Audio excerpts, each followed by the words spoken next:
So picture a world with just, you know, endless instant options. Right, like total frictionless convenience. Exactly. I mean, we're living in an era where you can pull a small glass rectangle out of your pocket, tap the screen a few times, and have almost anything on the planet delivered to your door with a click.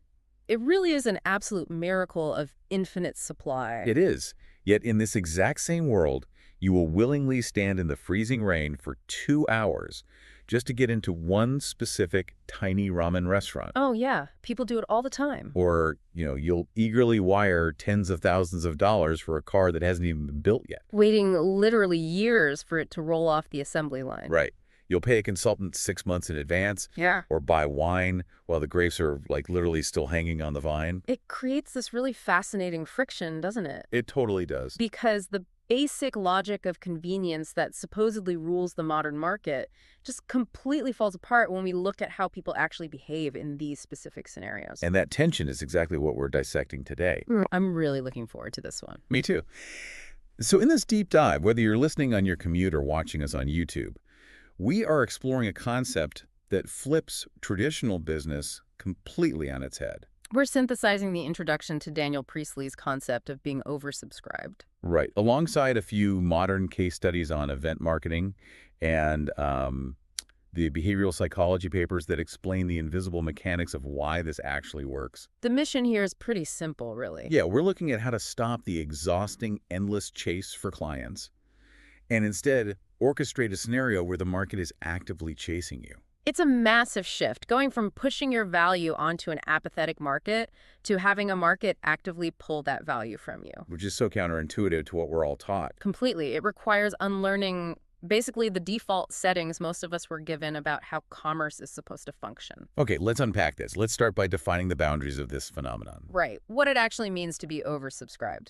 Priestley defines it as a very specific mathematical reality where there are simply far more buyers than sellers. Demand massively outstrips supply. Exactly, meaning many more people want something than your capacity actually allows for. And the text gives examples that go way beyond, Apple releasing a new iPhone. Yeah, it's not just tech giants. We're talking about hairstylists who can charge 10 times more than the salon right next door. Or freelance graphic designers who are booked 6 months out. Or boutique furniture you can only pre-order. What's fascinating here is that the thread connecting all of those examples is visibility. Visibility, how do you mean? Well, the imbalance isn't hidden in some spreadsheet in a back office.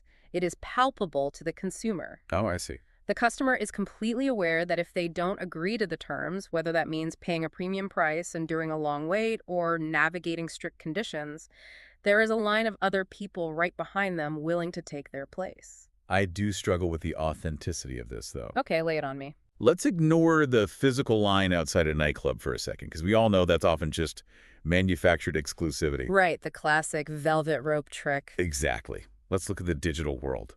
Think about trying to pick a movie on Netflix. Oh, boy. Right. Yeah. You have thousands of options, perfectly categorized. It should be so easy. It never is. No. People spend 45 minutes scrolling.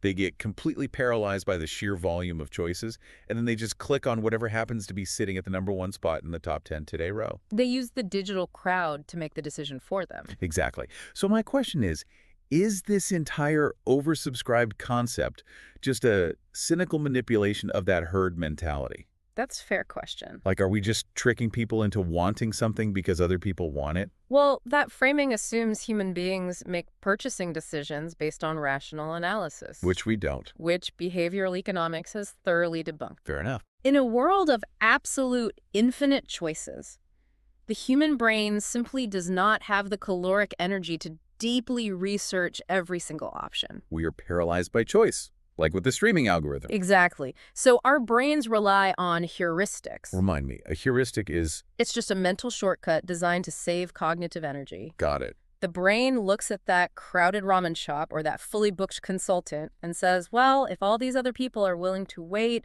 or pay a premium, they must have already done the vetting for me. That definitely tracks with evolutionary psychology. Yeah, how so? If you see a crowd of early humans running away in terror from a patch of trees, you don't walk over with a clipboard to investigate if there's a tiger. You just run. You just run. Conversely, if you see a crowd flocking to a specific riverbank, you figure the water is safe to drink. We outsource our risk assessment to the group. Right. So we are hardwired to look for social proof. Absolutely. But that doesn't fully answer my skepticism about whether this is sustainable. Why wouldn't it be? If I use a digital wait list to make my consulting business look busy when I'm actually sitting around twiddling my thumbs, isn't that just a house of cards? Oh, it absolutely is a house of cards if the underlying value isn't there. Right. But Priestley's framework relies on the fact that this phenomenon must be intentionally orchestrated around actual limited capacity. Meaning you can't just fake it. Exactly. Hmm. It doesn't happen magically because you have a good product, and it definitely doesn't survive if you have a bad one. So you have to consciously engineer the conditions for that cue to form. Yes, but you also have to acknowledge your actual physical or temporal limits. Which goes against basically everything we're taught in business. It really does. Most businesses pretend they have unlimited capacity. They want the market to believe they can take on any client at any time in any volume. Because they are terrified of leaving money on the table. Which ironically creates a smell of desperation. If I walk into a restaurant at 7 p.m. on a Friday, and I'm the only person in there, the host can tell me the food is award-winning all they want. But your gut is telling you to turn around. My gut is screaming at me to walk back out the door. The infinite capacity actually devalues the product. Exactly. When you acknowledge your limit and you make that limit transparent to the market, you introduce tension. Because true capacity is always limited. Right. You can only serve a certain number of people remarkably well before the quality degrades. I mean, there's only so many hours in a day. Communicating that boundary doesn't just manage expectations, it triggers that heuristic we just discussed. It signals that your attention is a scarce resource. So if you are listening to this right now and you run your own business, or even if you are just managing your own career bandwidth inside a larger company, that is a massive paradigm shift. Stop appealing to everyone. The instinct is always to say yes to everything, to prove your value. Right. We scramble to take any client that calls or accept every project tossed our way. But realizing that communicating a boundary, saying, I'm fully committed until November, but I can add you to the wait list for Q4, actually increases your perceived value. That fundamentally changes how you should be looking at your calendar. It forces you to stop trying to appeal to the infinite market. Your goal isn't just to make a sale today. Your operational goal shifts to engineering a scenario where demand exceeds your actual capacity. Which sounds incredible in theory. I mean, just have more buyers than sellers. It just sounds easy, right? It's the kind of advice you get from a very expensive, very unhelpful business coach. Like buy low, sell high. Exactly. But the source material actually provides a highly specific, audacious proof of this concept in action. Which is so crucial because it moves us from abstract theory to mechanical reality. And to understand the mechanics, we really have to look at Priestley's own track record. He's not just an academic theorizing about this. Not at all. He started his first company at age 21 with a $7,000 credit card. Within 12 months, he made $1 million in revenue.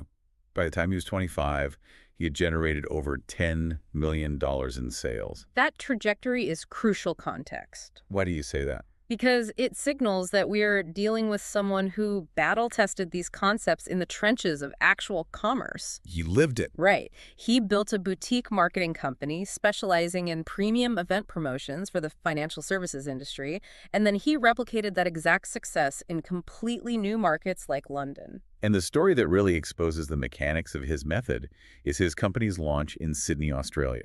This story is wild. It is. So they run high-end, premium-priced business events. They explicitly avoid those depressing hotel conference rooms with the bad acoustic tiles. And the lukewarm coffee it earns in the back. Yes. Instead, they book actual theaters and grand auditoriums, usually reserved for touring musicals. It is designed to be a premium, highly immersive experience. So they decided to launch a new office in Sydney, which was a city where they had 0 local contacts. No established network. And no staff on the ground. It's a huge risk. Despite those massive hurdles, they somehow managed to wildly oversell a 700-seat venue. And for anyone who has ever organized a live event, overselling a 700-seat room by hundreds of tickets is a waking nightmare. Just instant panic. It is a catastrophic logistical failure.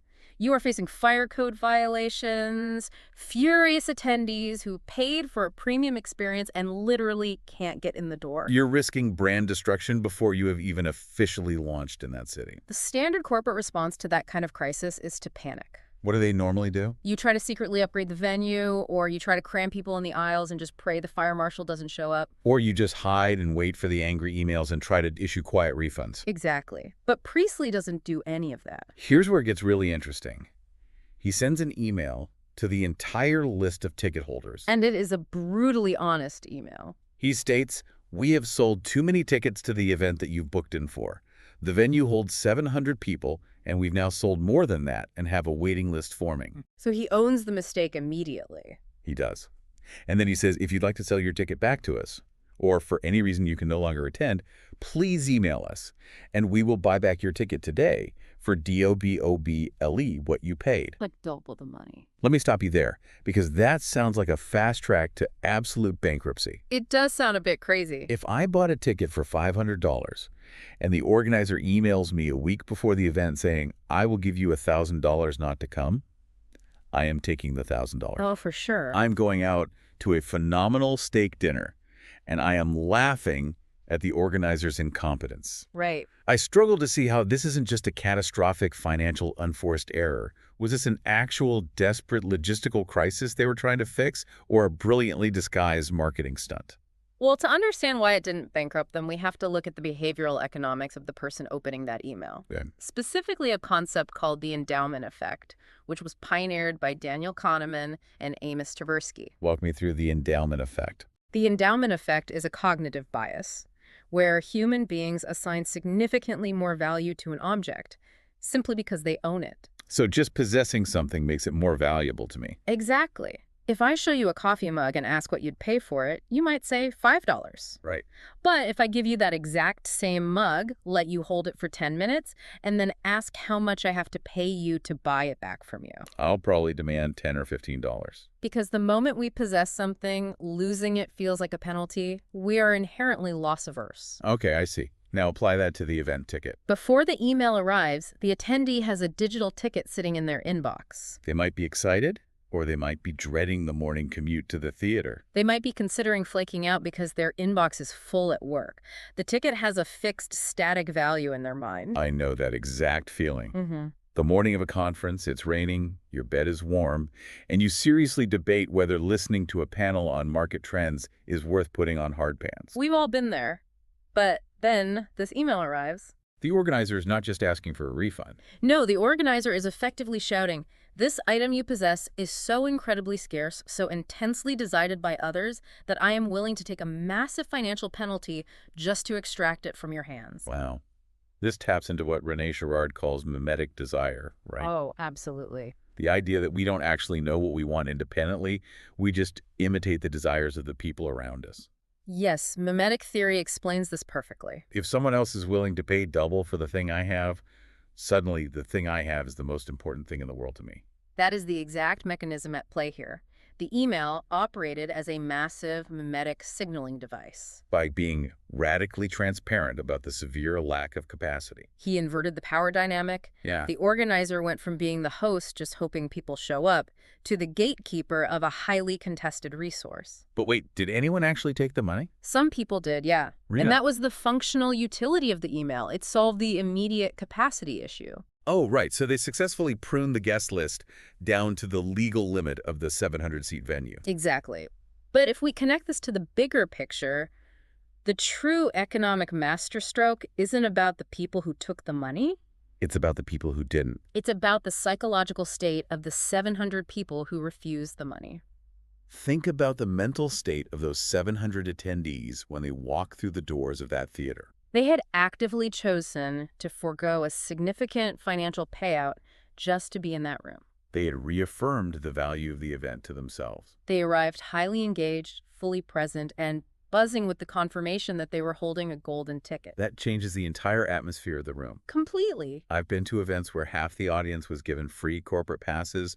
They sit in the back, they scroll on their phones, the energy is completely dead. And the speakers feel it, and they underperform. But if you walk into a room where every single person turned down cash to be there, the tension is electric. The networking is going to be hyper-engaged. The speakers are going to feed off that intense crowd energy, and the entire ecosystem of the event elevates. And that elevated experience creates a massive feedback loop of demand. Because those 700 people, leave the theater and tell their colleagues. Not just about the speakers, but about the insane frenzy just to get in the door. They talk about how people were getting paid double just to stay home. The transparency of the tension fueled even more urgency. Priestley's company took the momentum generated by that single email in Sydney and used it to replicate the exact same oversubscribed frenzy in Melbourne. Then in London, then in Florida. It became their entire playbook. This makes me think about how we signal our own value in normal day-to-day business. How do you mean?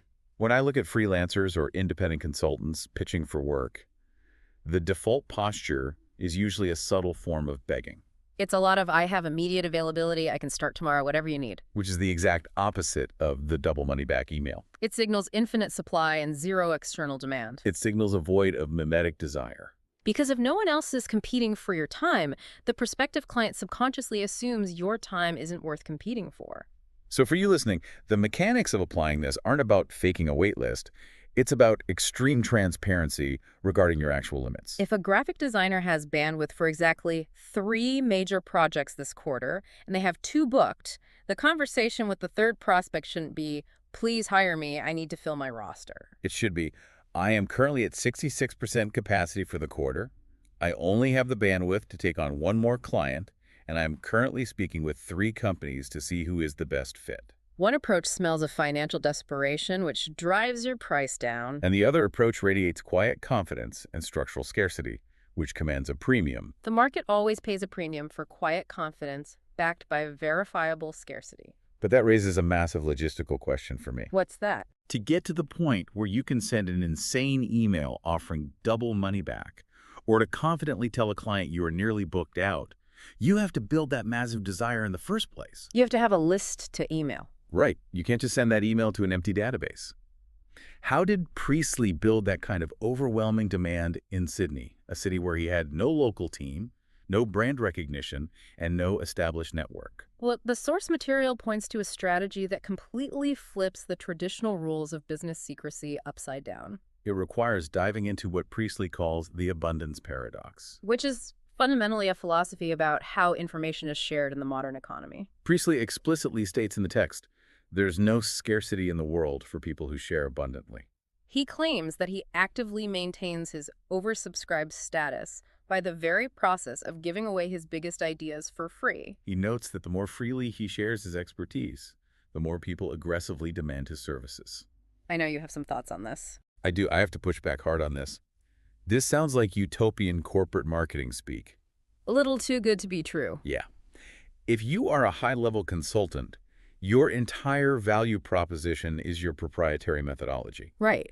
If you write a detailed book, publish 100 podcast deep dive episodes, and give away your exact step-by-step secret sauce for turning around a failing company, haven't you just made yourself entirely obsolete? I get why you'd think that. If I can download your exact playbook for free on the internet, why on earth would I pay you $50,000 to consult for my company? This raises an important question, but that fear, the fear of making yourself obsolete by giving away the playbook, is the exact cognitive track that keeps most professionals paralyzed in obscurity. Okay, convince me. To understand why giving away the playbook is the only way to survive today, we have to look at the structural difference between the industrial economy and the knowledge economy. Break down the mechanics of that shift for me. In the industrial economy, which defined commerce for the late 19th and most of the 20th centuries, information was incredibly scarce. It was physically hard to find, expensive to transmit, and difficult to verify. Exactly. If you knew how to optimize a manufacturing supply chain, or if you had the chemical formula for a new industrial solvent, that specific guarded information was your entire competitive advantage. You locked it in a vault. We call this the era of Taylorism, where the management class hoarded the knowledge of efficiency and the laborers just executed. So hoarding information made you valuable because the market had to pay your toll just to access the raw data. Right. The classic example is the recipe for Coca-Cola locked in a bank vault in Atlanta. Or a specialized management consulting firm in the 1980s charging a fortune just to provide basic market research data that you couldn't find in a local library. That makes sense. But today, we live in a mature information age. Information is no longer a scarce commodity. It is a suffocating avalanche. It is infinitely aggressively abundant. If an executive wants to know how to optimize a supply chain, they can go online right now and find 10,000 free videos, hundreds of white papers, and dozens of AI models that will explain it to them in 30 seconds. So if you try to sell information today, you are competing with free, instantaneous, infinite alternatives. Exactly. So, what is actually scarce in an economy overflowing with free information? I would guess time. Two things: trust and implementation. Implementation. The Huh. massive gap between knowing what a book says to do and actually executing it in the messy reality of a real business. That's the one. When Priestley talks about sharing abundantly, he understands that freely sharing your big ideas doesn't cannibalize your business. It functions as a highly sophisticated filtering and trust-building mechanism. You aren't giving away the burger. You are letting people taste the ingredients so they trust your palate as a chef. I love that analogy. Oh, When you share your methodology openly, you bypass the friction of skepticism. the audience consumes your ideas for free. They verify that your strategic thinking is brilliant. They begin to trust your expertise over the thousands of other voices shouting on the internet, But more importantly, as they read your playbook, they realize something terrifying. which is, Applying these brilliant abstract ideas to the specific, complex, deeply flawed reality of their own business is incredibly difficult. oh, that makes total sense. They read the step-by-step guide and think, wow, this is genius, but my sales team uses legacy software, my co-founder hates change, and I don't have the bandwidth to manage this transition. Yes, the abundance of free information creates cognitive overload. The audience doesn't want more information. They want a trusted authority to relieve the cognitive burden of execution. So they read the book, trust the author, and then demand the author to come in and actually build the system. By giving away the ideas, you build a massive queue of people who explicitly trust your worldview. Then you charge a premium for the personalized implementation of those ideas. Because the abundance of free access to your thoughts creates a severe scarcity of access to your actual time. This reminds me of the difference between pushing a boulder up a hill versus taking the time to build a massive funnel at the bottom of the hill to catch rainwater. That's a great way to look at it. Traditional marketing cold calling, sending out generic pitches, buying billboard ads, it feels like pushing the boulder. It requires constant, daily, grueling caloric burn. And the moment you stop pushing, the boulder rolls backward. But sharing your biggest ideas in public writing, the deep dive articles, hosting the webinars, publishing the frameworks, that is heavy upfront engineering. It takes time to build the funnel. But once the funnel is built, gravity does the work. The market consumes the ideas, the trust builds passively, and the opportunities flow downward into your specific ecosystem. That is a perfect mechanical description of the shift from a push economy to a pull economy. You are no longer selling the map. The map is free. You are selling your incredibly scarce services as the guide who can actually keep them alive while they walk through the territory. By the time they pick up the phone to hire you, they aren't comparison shopping between you and 3 anonymous competitors. They have already been educated by you. They already use your vocabulary to describe their own problems. They are simply waiting for you to have the capacity to accept their money. Which is why you have to audit your own knowledge. Stop hoarding your best ideas out of paranoia that someone will steal them. Give away the insights to build the queue. But this brings us to a massive, flashing, neon ethical caveat in this entire strategy. Right. You can't just share big ideas, use mimetic signaling, and build a massive line around the block if there is nothing of actual resilient substance waiting at the end of the line. Which is why Priestley places a stern, non-negotiable warning right in the introduction of the material. He explicitly states that this methodology is designed only for quality businesses that actually care about what they do and the outcomes they deliver. It is not a playbook for people looking to run a gimmick. Or make a fast sale, or pull a swift win over an unsuspecting market. Before you even attempt to orchestrate demand, you must have absolute confidence that your offering genuinely serves people and provides robust value. But let's be intellectually honest here. If manipulating supply and demand using human psychology is this mechanical, what stops a scammer from just lying about their waitlist? Nothing, honestly. Because we've absolutely seen bad actors use these exact psychological levers to create massive illusions of value. The psychological levers, transparency of tension, the heuristic of the cue, triggering mimetic desire, They are amoral They tools. don't have a conscience. They are incredibly powerful, and because they work so predictably on the human brain, they absolutely can be weaponized by bad actors for short-term extraction. So what does this all mean? The ultimate modern case study of this is the Fire Festival. Oh, wow. Yeah, perfect example. If you look at the mechanics of what the Fire Festival organizers did on the front end, it was a flawless execution of the oversubscribed methodology. They didn't push ads on television. No, they used high-status influencers to post those blank orange squares on Instagram simultaneously. They created a massive digital velvet rope. They triggered mimetic desire on a global scale. People were wiring thousands of dollars for tickets, luxury cabanas, and private flights to a remote island. The demand tension they built was absolutely astronomical. Purely from a signaling and demand generation perspective, it was a masterstroke of behavioral manipulation. They expertly curated the illusion of extreme scarcity and high status. But the operational reality, the supply side, was a complete catastrophe. When that massive queue of highly expectant, premium-paying customers actually arrived on the island, the product didn't just fail to meet expectations. It was non-existent.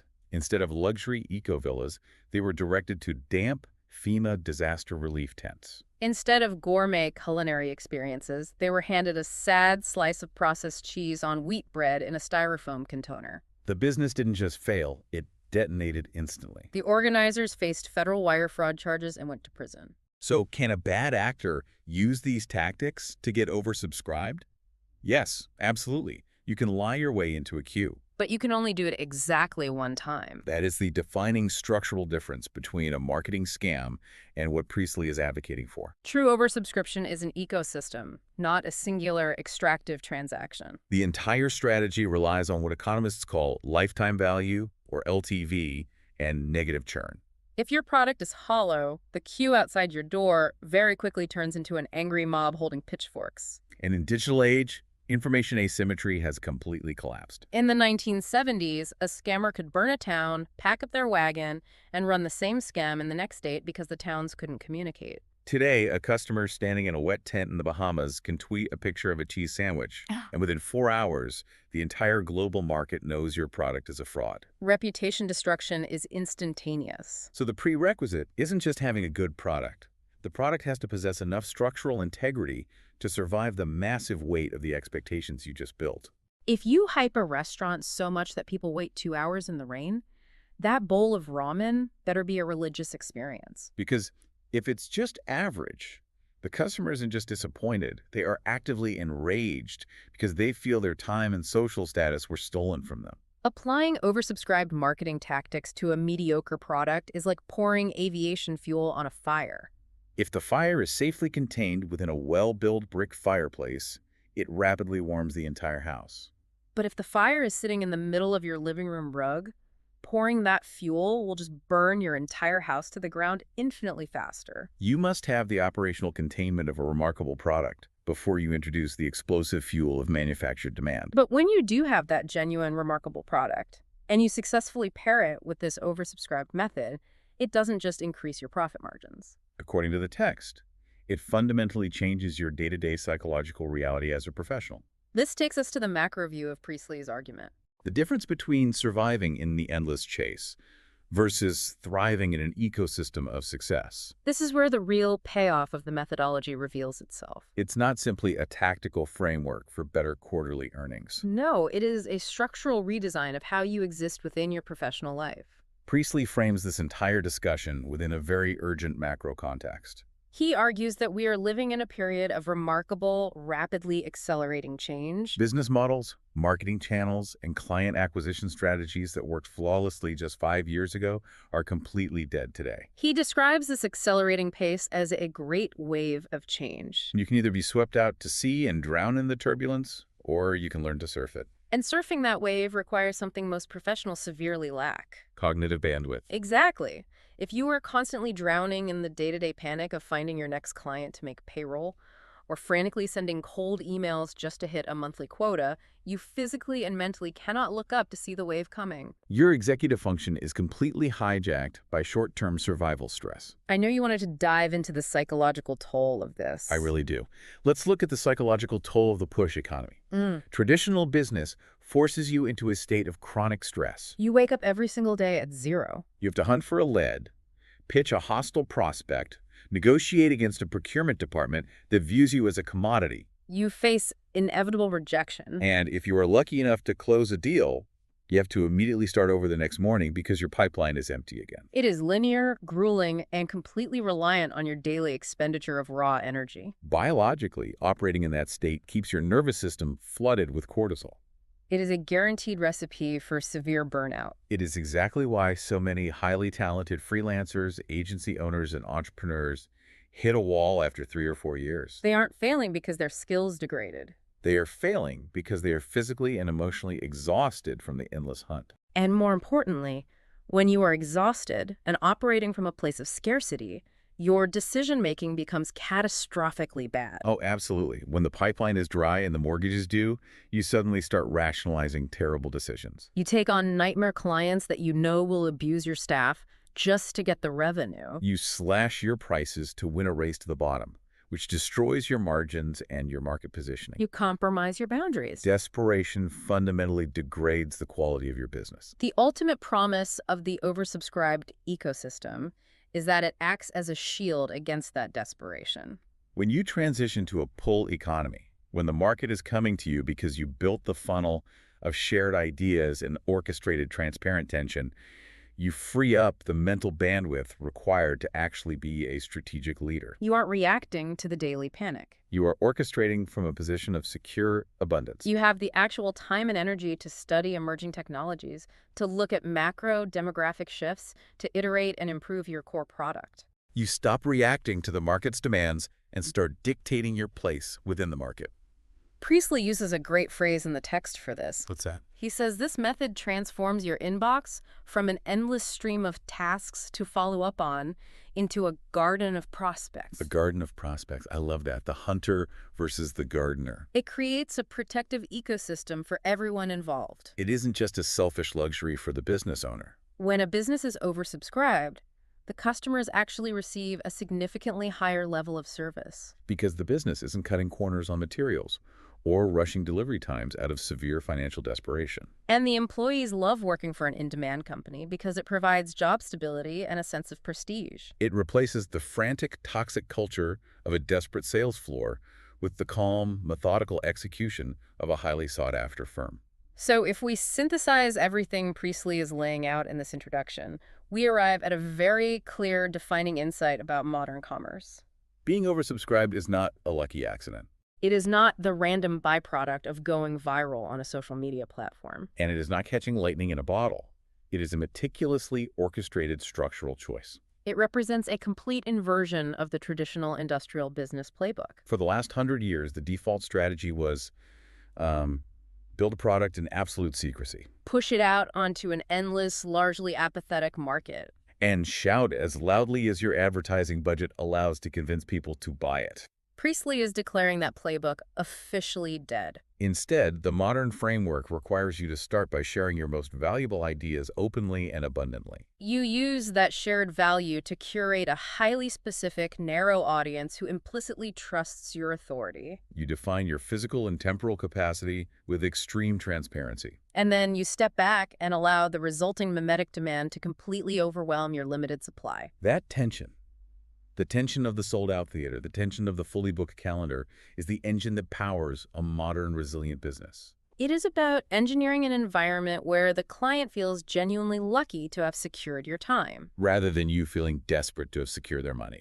When you achieve that specific power dynamic, every other friction point in your professional life, from price negotiations to client compliance to employee retention, drastically smooths out. But orchestrating this demand and building that queue is only the first step. Because once you actually have that massive line out the door, the fundamental rules of economics change under your feet. How you choose to handle that surging demand dictates whether you build a lasting generational empire or just a fleeting, stressful trend. And that perfectly tees up our next deep dive, where we will explore Priestley's Principle 1, why only oversubscribed businesses truly make a profit. We're going to get into the specific accounting math of why standard capacity-chasing businesses only generate enough cash to pay wages, while oversubscribed businesses generate real exponential wealth. It is going to challenge and likely infuriate a lot of conventional accounting wisdom. Because the math of scarcity behaves very differently than the math of volume.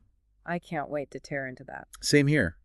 But before we wrap up today, we want to leave you with a final thought to ponder. We spent this entire time talking about market dynamics, behavioral economics, and business strategy. But let's look at the dark side of this from a deeply personal, philosophical angle. Think about this. If you successfully execute this framework, you aren't just changing your bank account. You are radically changing who holds the power in all of your professional relationships. But what happens to your own ego when you succeed? Right. When you have 1,000 people begging for your time, offering you double your rate, and waiting in the rain just to hear you speak. Does that kind of sustained, overwhelming validation eventually destroy the empathy and the grounded humility that made your product great in the first place? Being oversubscribed gives you total control over the market. But does it make you lose control of yourself? Think about that.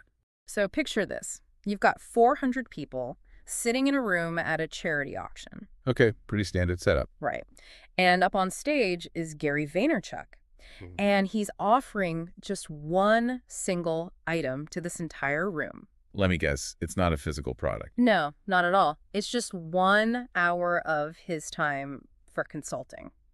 That's it. Oh, wow. Yeah, no deliverables, no long-term contract, literally just 60 minutes. Okay. And out of the 400 people sitting there, 398 of them look at the stage, and internally, they value that hour at completely zero. They wouldn't even pay $10 for it. Exactly. They Yeah. just sit on their hands. Now, in a traditional business model, right, if you cast a net over a room and 99.5% of the market flat out rejects your product. That's a catastrophic failure. You'd pack up and go home. Right. You'd think you completely misjudged the market. But in this specific room, 2 people start raising their paddles. Just two. Just 2. And they start bidding against each other until the price for that single hour hits £2,500. Which is wild. It's crazy. The apathy of those 398 people, it didn't drag the price down to zero at all. The intense desire of just 2 people dragged the price up to a massive premium. Because that's all it takes. Yeah. And it brings up this huge question for anyone listening. What if the secret to making a true profit isn't about, capturing the biggest market possible? Right. What if it's the opposite? Exactly. What if it's about deliberately engineering a scenario where the vast majority of people are literally forced to miss out on what you're selling? I love that. We are so deeply conditioned to view business as this relentless pursuit of mass approval. Oh, totally. We want everyone to like us. We do. We look at the open market and we try to calculate the median price the average consumer will tolerate. But the mechanics of that auction, it just highlights a pretty brutal economic reality. It really does. The moment you cater to the average, you become average. Yeah. And in a highly competitive marketplace, average is just the fastest route to bankruptcy. So that's exactly what we're unpacking today in this deep dive. We're pulling this philosophy straight from Daniel Priestley's framework on becoming oversubscribed. Specifically, the core concepts from the early chapter. Right, from pages 20 to 60. It's a blueprint for shifting from a state of, constantly hunting for clients. Which is exhausting. It is. Shifting from that to a state where you are actively building velvet ropes to manage the crowds trying to get in. It's a total paradigm shift. It really is. And you're about to learn why only businesses that have more buyers than sellers truly make a profit. So let's look at the absolute baseline physics of this. Let's do it. Priestley tells a story about a stock market trader being asked why markets go up. And we tend to overcomplicate pricing, right? Oh, absolutely. We blame interest rates Yes. or supply chain shocks. Political climates, everything. Right. But the trader just says markets go up because there are more buyers than sellers. That's the entire formula. It just strips away all the noise. Just demand outstripping supply. Right. Because profit is not some gold star you receive from the universe because you wrote a beautiful business plan. Or because you really, really care about your customers. Exactly. The market doesn't care about your feelings. It's a mathematical inevitability that occurs only when buyers outnumber sellers. So if you have 2 bidders and 1 product, You basically have infinite price elasticity. I want to stress test this, though, because it sounds almost too simple. Sure. Let's look at the WhatsApp acquisition by Facebook. $19.3 billion for a messaging app that had, less than 100 employees. It was a tiny team. Right. On paper, to the average observer, that valuation completely defies gravity. It looks insane. But if we apply this specific framework, gravity was actually working perfectly, wasn't it? It was. The WhatsApp acquisition is like the ultimate macro demonstration of that Gary Vaynerchuk auction. How so? Well, think about the open market. The thousands of other tech companies, hedge funds, private investors, they couldn't afford WhatsApp.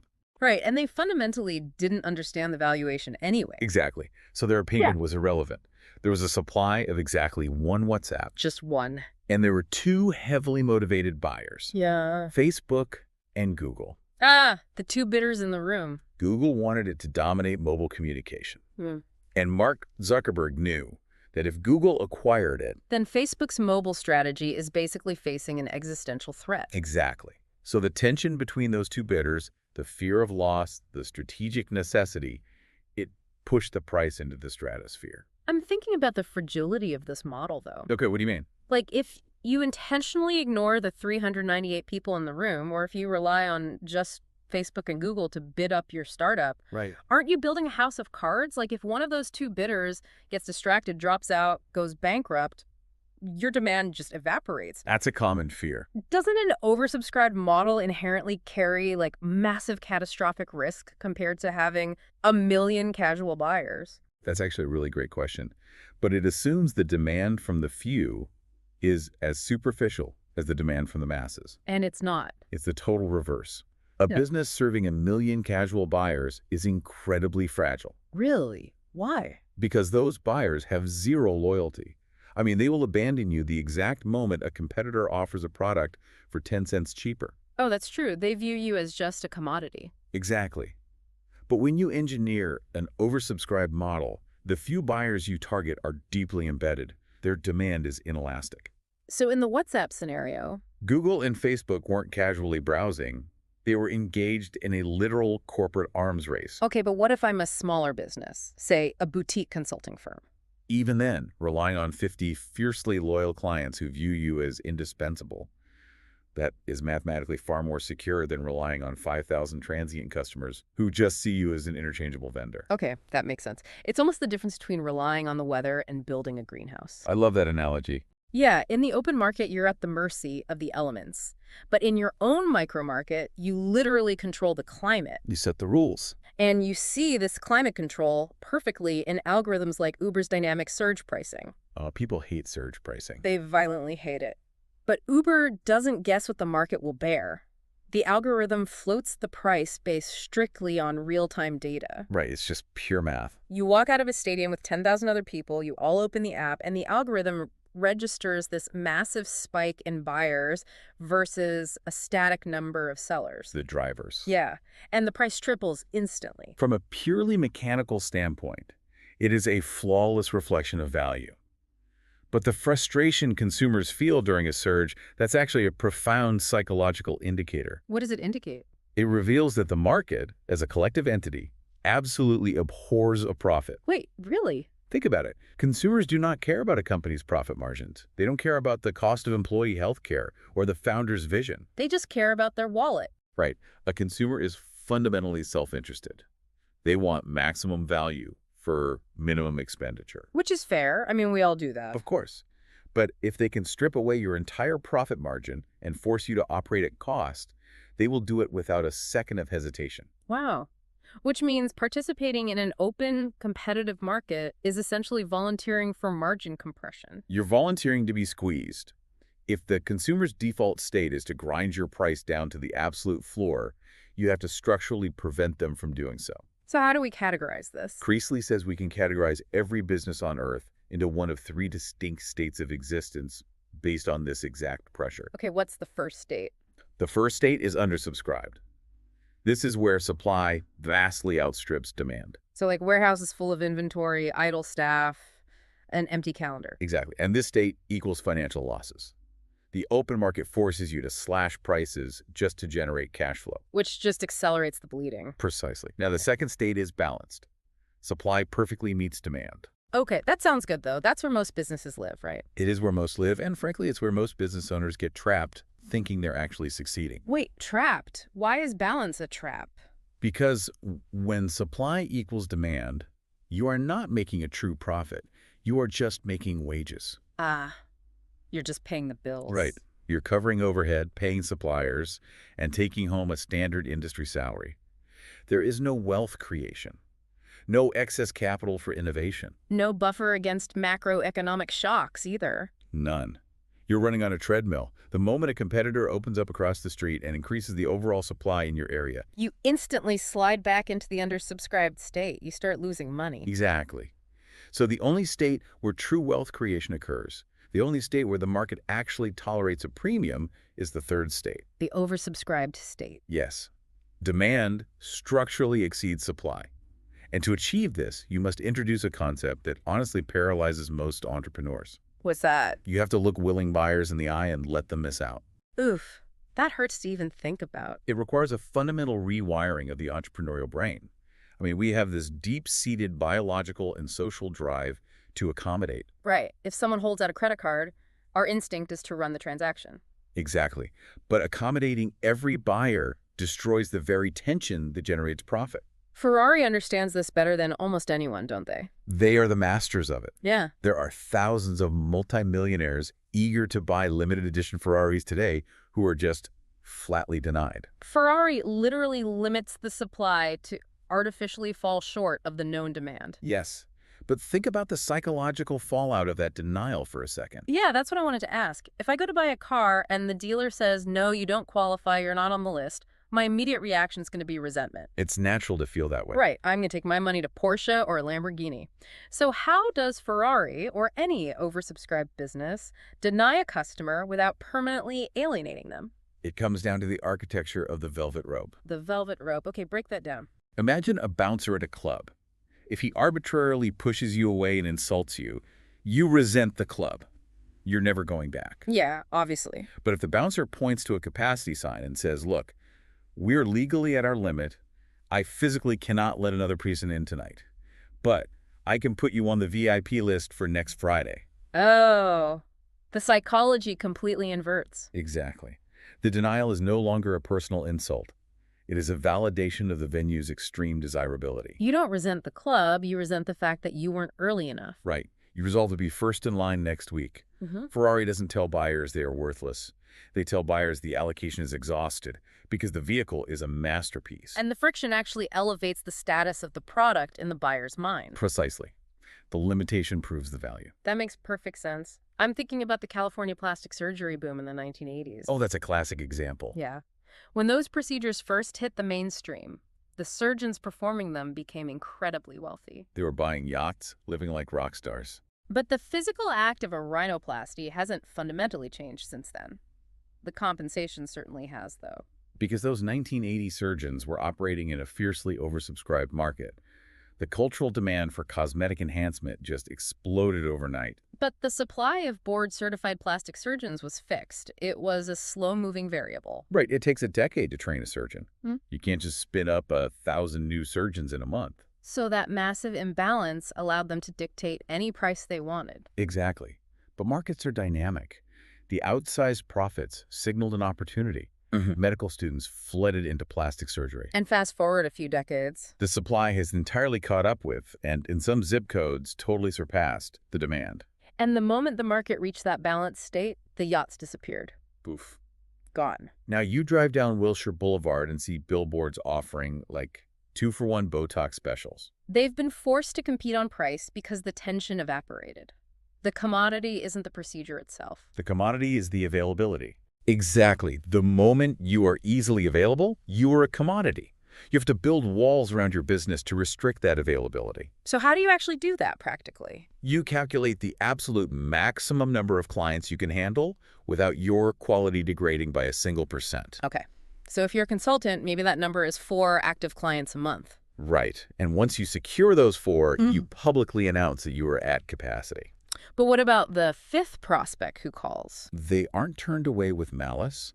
They are placed in a holding pattern, a wait list. Ah. That holding pattern is the foundational asset of an oversubscribed business. Okay, so we've established that we need to cap supply. We need to let people miss out and cultivate this intense demand. Yes. But how do you actually find these people? Like, if I'm an independent graphic designer, I can't run a Super Bowl ad to find the 5 people who want my specific style of typography. No, you don't have Ferrari's marketing budget. Exactly. So what do you do? Well, Participating in the open market is a fool's errand for an independent operator. Right. If you optimize your website to rank for freelance graphic designer, you are throwing yourself into a gladiator arena with millions of other designers from all over the world.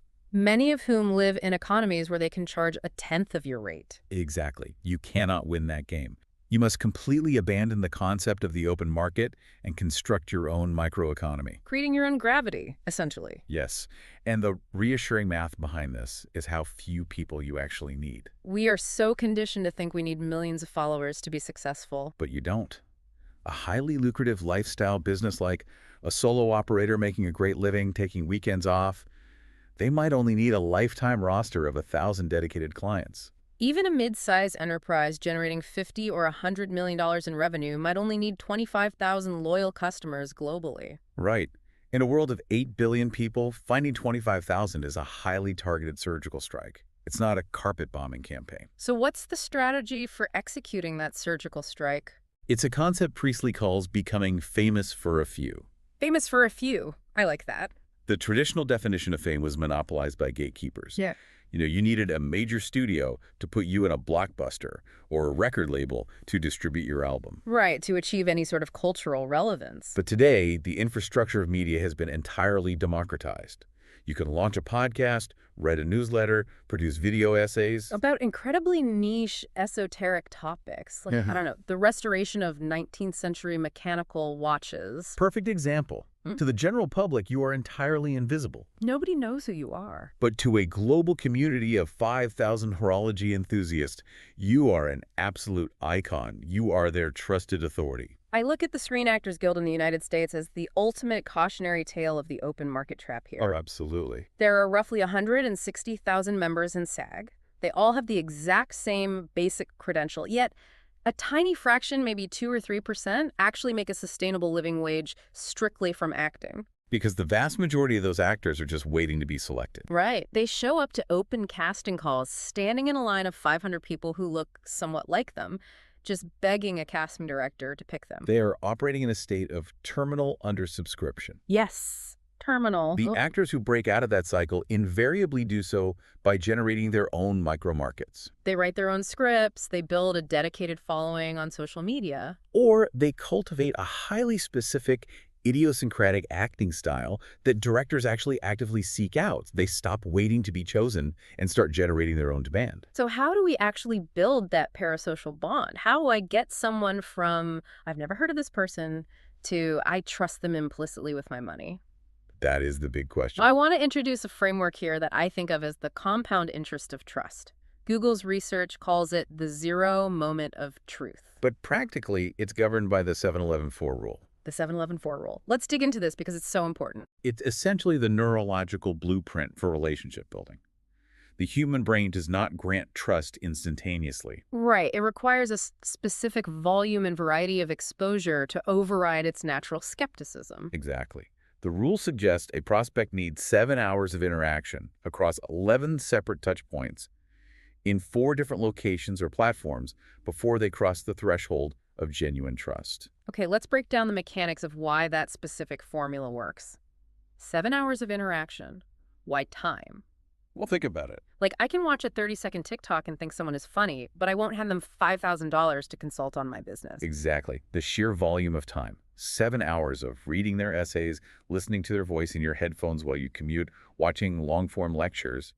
It creates cognitive fluency. Cognitive fluency. Meaning the brain uses familiarity as a proxy for safety. When a stimulus is easy to process because we've been exposed to it repeatedly, our brain interprets that ease as positive sentiment. So we literally confuse familiarity with truth and reliability. Yes, we do. That's why the 11 touch points are necessary. You can't just force someone to sit in a room for 7 hours straight. That would just be a hostage situation. Right. The brain needs to see you leave and return. An email on Tuesday, a LinkedIn post on Thursday, a podcast drop on Sunday. It mimics the rhythm of an organic human friendship. Exactly. But it's the 4 locations that fascinate me the most. The 4 locations are crucial. Why does it matter if I consume all 7 hours on YouTube versus spreading it across YouTube, a newsletter, a live event, and a guest appearance on someone else's podcast? Because it breaks context-dependent memory. Oh. If you only ever interact with an audience on YouTube, their brain categorizes you as that YouTube person. Right. The trust they have for you is siloed entirely within the context of that specific app. The moment they close the app, your influence diminishes. But when they see you on video and then they read your writing in their private inbox. And then they hear you speaking on a stage Hmm. and see a respected peer quote you on X, the brain synthesizes those disparate data points. You cease to be a two-dimensional digital avatar. Exactly. You become a ubiquitous, three-dimensional authority in their life. The trust becomes generalized rather than situational. That's why I call it the compound interest of trust. Every additional location multiplies the value of the previous hours spent. It's incredibly powerful. But here is the massive operational hurdle for you listening. If I run a boutique accounting firm, I physically do not have the hours in the day to take every prospective client out for 7 hours of coffee and lunches to build this trust. No, attempting to fulfill the 7-Eleven-4 quotas synchronously is impossible. So what's the solution? You must build an asynchronous trust machine.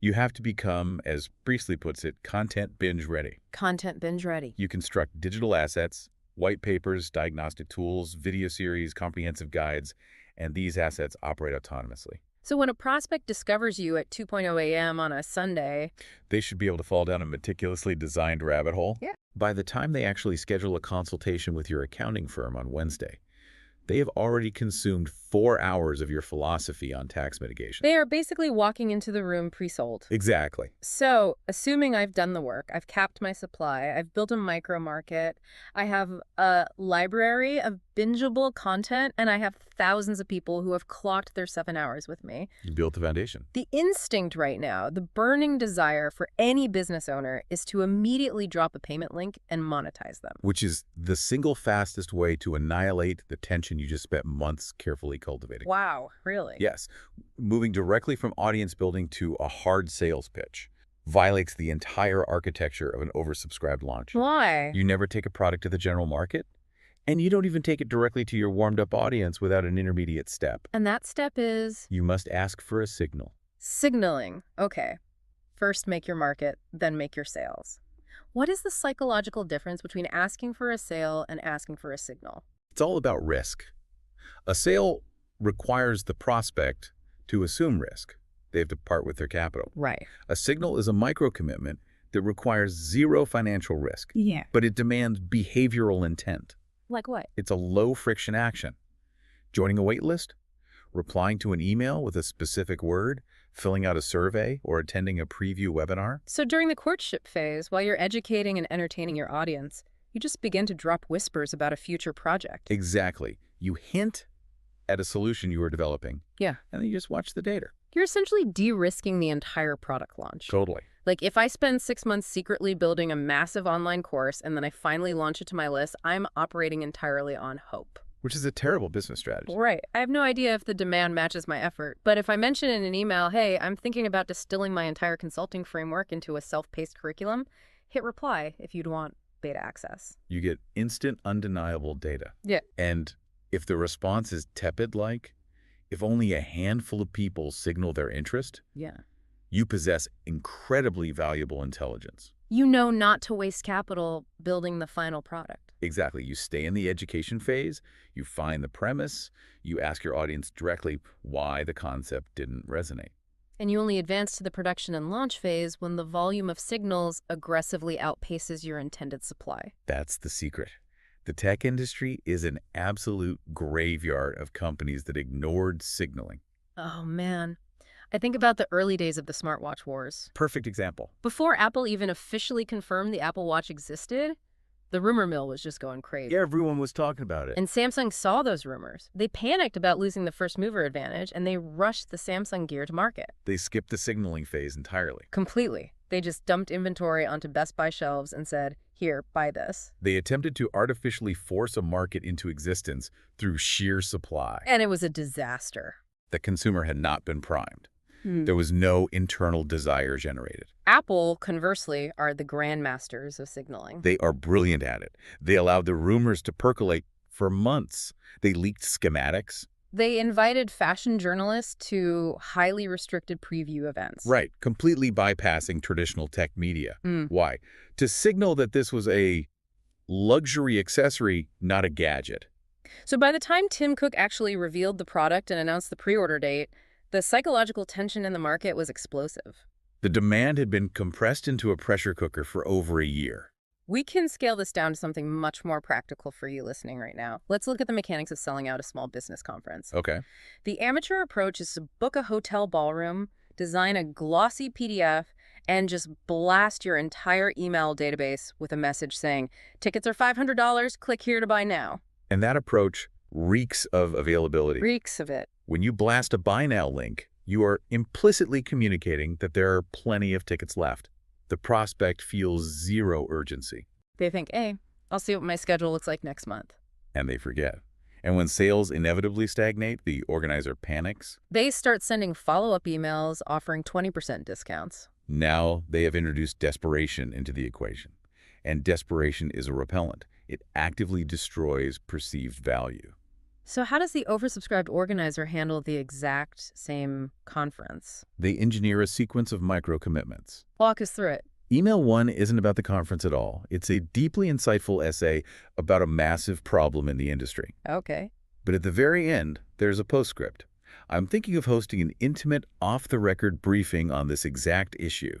Reply to this email with the single biggest challenge you are facing regarding this topic right now. Boom. That's signal number one. The prospect is engaging with the premise, not the price tag. They are literally telling you exactly what they want to buy. Exactly. Yeah. Then, a week later, you send email 2 to only the people who replied. Okay, what does that say? The response was overwhelming. I've secured an expert who specializes in exactly the challenges you all mentioned. We are locking down a venue, but space will be highly restricted. Click this link to join the priority notification list. And that's signal number two, a slightly higher barrier to entry. Yes, you let that list build. Let's say you gather 300 highly qualified signals. Right. You then deliberately book a room that strictly holds 100 people. You engineer the shortage. Yes. You email the priority list, the venue is finalized, the capacity is hard capped at 100 seats by the fire marshal. There are 300 of you on this list. Registration opens at 9:00 a.m. tomorrow. Wow. When the clock strikes 9, you don't have to sell the tickets. The attendees sell the tickets to themselves. Because the fear of missing out overrides the price sensitivity. Exactly. It's the architecture of a blockbuster movie trailer. Yeah, the studio doesn't put a buy ticket now button at the end of the trailer months before the movie is out. They flash the release date in massive cinematic font. They're commanding you to mark your calendar. They are building a synchronized wave of desire so that on opening night, the theaters are fundamentally incapable of holding the crowds. Okay, so we've covered the mechanics of signaling and desire, but eventually the doors open. The product is revealed. Right. If the product itself is generic, all that signaling will just lead to a massive wave of immediate refunds and shattered trust. You need an underlying structural moat that justifies the tension. Because signaling without substance is just a grift. Exactly. The tension must be anchored by a fundamental driver of market imbalance. The framework identifies 4 primary drivers that naturally cause buyers to outnumber sellers. Let's list them out. Innovation, relationship, convenience, and price. Let's dissect these because I think a lot of businesses bet on the wrong horse here. Okay, driver number 1 is innovation. Innovation is the most highly revered driver, but it's also the most difficult to sustain. You achieve an imbalance because you have invented something completely novel, or you hold a patent, or you have proprietary code. So if the market requires the specific utility of your invention, they have 0 alternative vendors. You're a monopoly of one. Exactly. The pharmaceutical industry operates almost entirely on this driver during the lifespan of a drug patent. But the moment the patent expires or a competitor reverse engineers your software? Your innovation mode evaporates, and you slide straight back into the open market. Right. Driver number 2 is convenience. And We should clarify, this isn't just we have a nice waiting room. No, no. Convenience in this context means a ruthless, systemic eradication of cognitive and physical friction for the buyer. Friction is the enemy of action. People will gladly pay a 30% premium simply to recover 10 minutes of their time or to avoid filling out a form. Amazon is the apex predator of the convenience driver. Oh, absolutely. Their physical logistics network, combined with one-click purchasing, creates a massive imbalance. Like, you might know a local retailer sells the HDMI cable for $3 cheaper, but the friction of driving there, parking, and waiting in line is higher than the financial cost of clicking the Amazon button. Exactly. It's just too easy. Now, driver number 3 is price. And we have to be incredibly careful here because we literally spent the first 30 minutes explaining why competing on price is a death sentence. Right. So how is price a structural driver of oversubscription? It is a driver only when it's a structural reality of your operational model, not a reactive marketing tactic. Okay, break that down. A desperate discount destroys value. But if you invest heavily in supply chain automation, secure exclusive raw material contracts, or build a fundamentally superior logistical engine, You can structurally lower your baseline costs to a level your competitors cannot mathematically match. yes. Walmart and Costco don't just offer low prices. Their entire corporate architecture is designed to make those low prices highly profitable. Their price is a weaponized moat. Precisely. But look, if I am an independent consultant, a boutique agency, or a mid-market sauce company, Right. hearing this is honestly terrifying. Because I do not have the R&D budget for true patentable innovation, I cannot build the billion-dollar distribution network required for Amazon-level convenience, and I certainly do not have the economies of scale to engage in a price war with global conglomerate. Bro, you don't. So are those three drivers completely locked off to the majority of people listening? Honestly, for the vast majority of small and medium enterprises, attempting to compete on innovation, convenience, or price against heavyweights is a direct path to failure. So what's left? Your entire strategic focus must be channeled into the fourth driver, relationship. And how do we define relationship as a hard structural moat? Because it can't just be being friendly to the client. No, being friendly is expected. Relationship in this sense is the highest form of cognitive lock-in. Cognitive lock-in, what does that mean? Human beings are biologically wired to conserve energy. Evaluating new vendors, learning new workflows, and trusting new people requires massive cognitive expenditure. Oh, that's true. It's exhausting to switch providers. Exactly. If a client has already spent their 7 hours with you, if they trust your competence, and if they feel a philosophical alignment with your worldview, the friction required to leave you for a competitor is astronomical.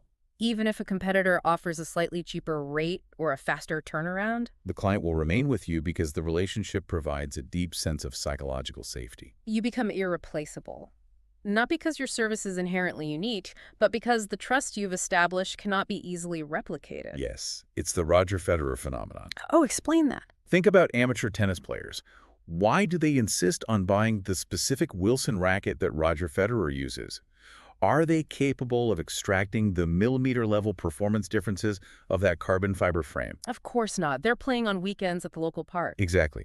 They are buying the relationship. They trust his dominance in the sport.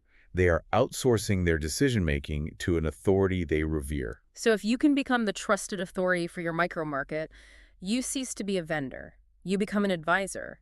And to truly cement that advisor status, to build a relationship that is utterly bulletproof, you must be willing to do something that violates traditional customer service dogma. Which is? You must polarize your audience. Yeah. You must set rigid rules and refuse to bend them. This brings us to the final concept, which I think is the most liberating idea in the entire framework. Be different and set your own rules. It is so liberating. Commodities are interchangeable because they try to be everything to everyone. Like a barrel of crude oil doesn't have a personality. Right. If you rely solely on your feature set to sell, saying, my accounting software integrates with 3 more banks than the competitor, you are begging to be commoditized. Because the moment they add 3 integrations, you are tied again.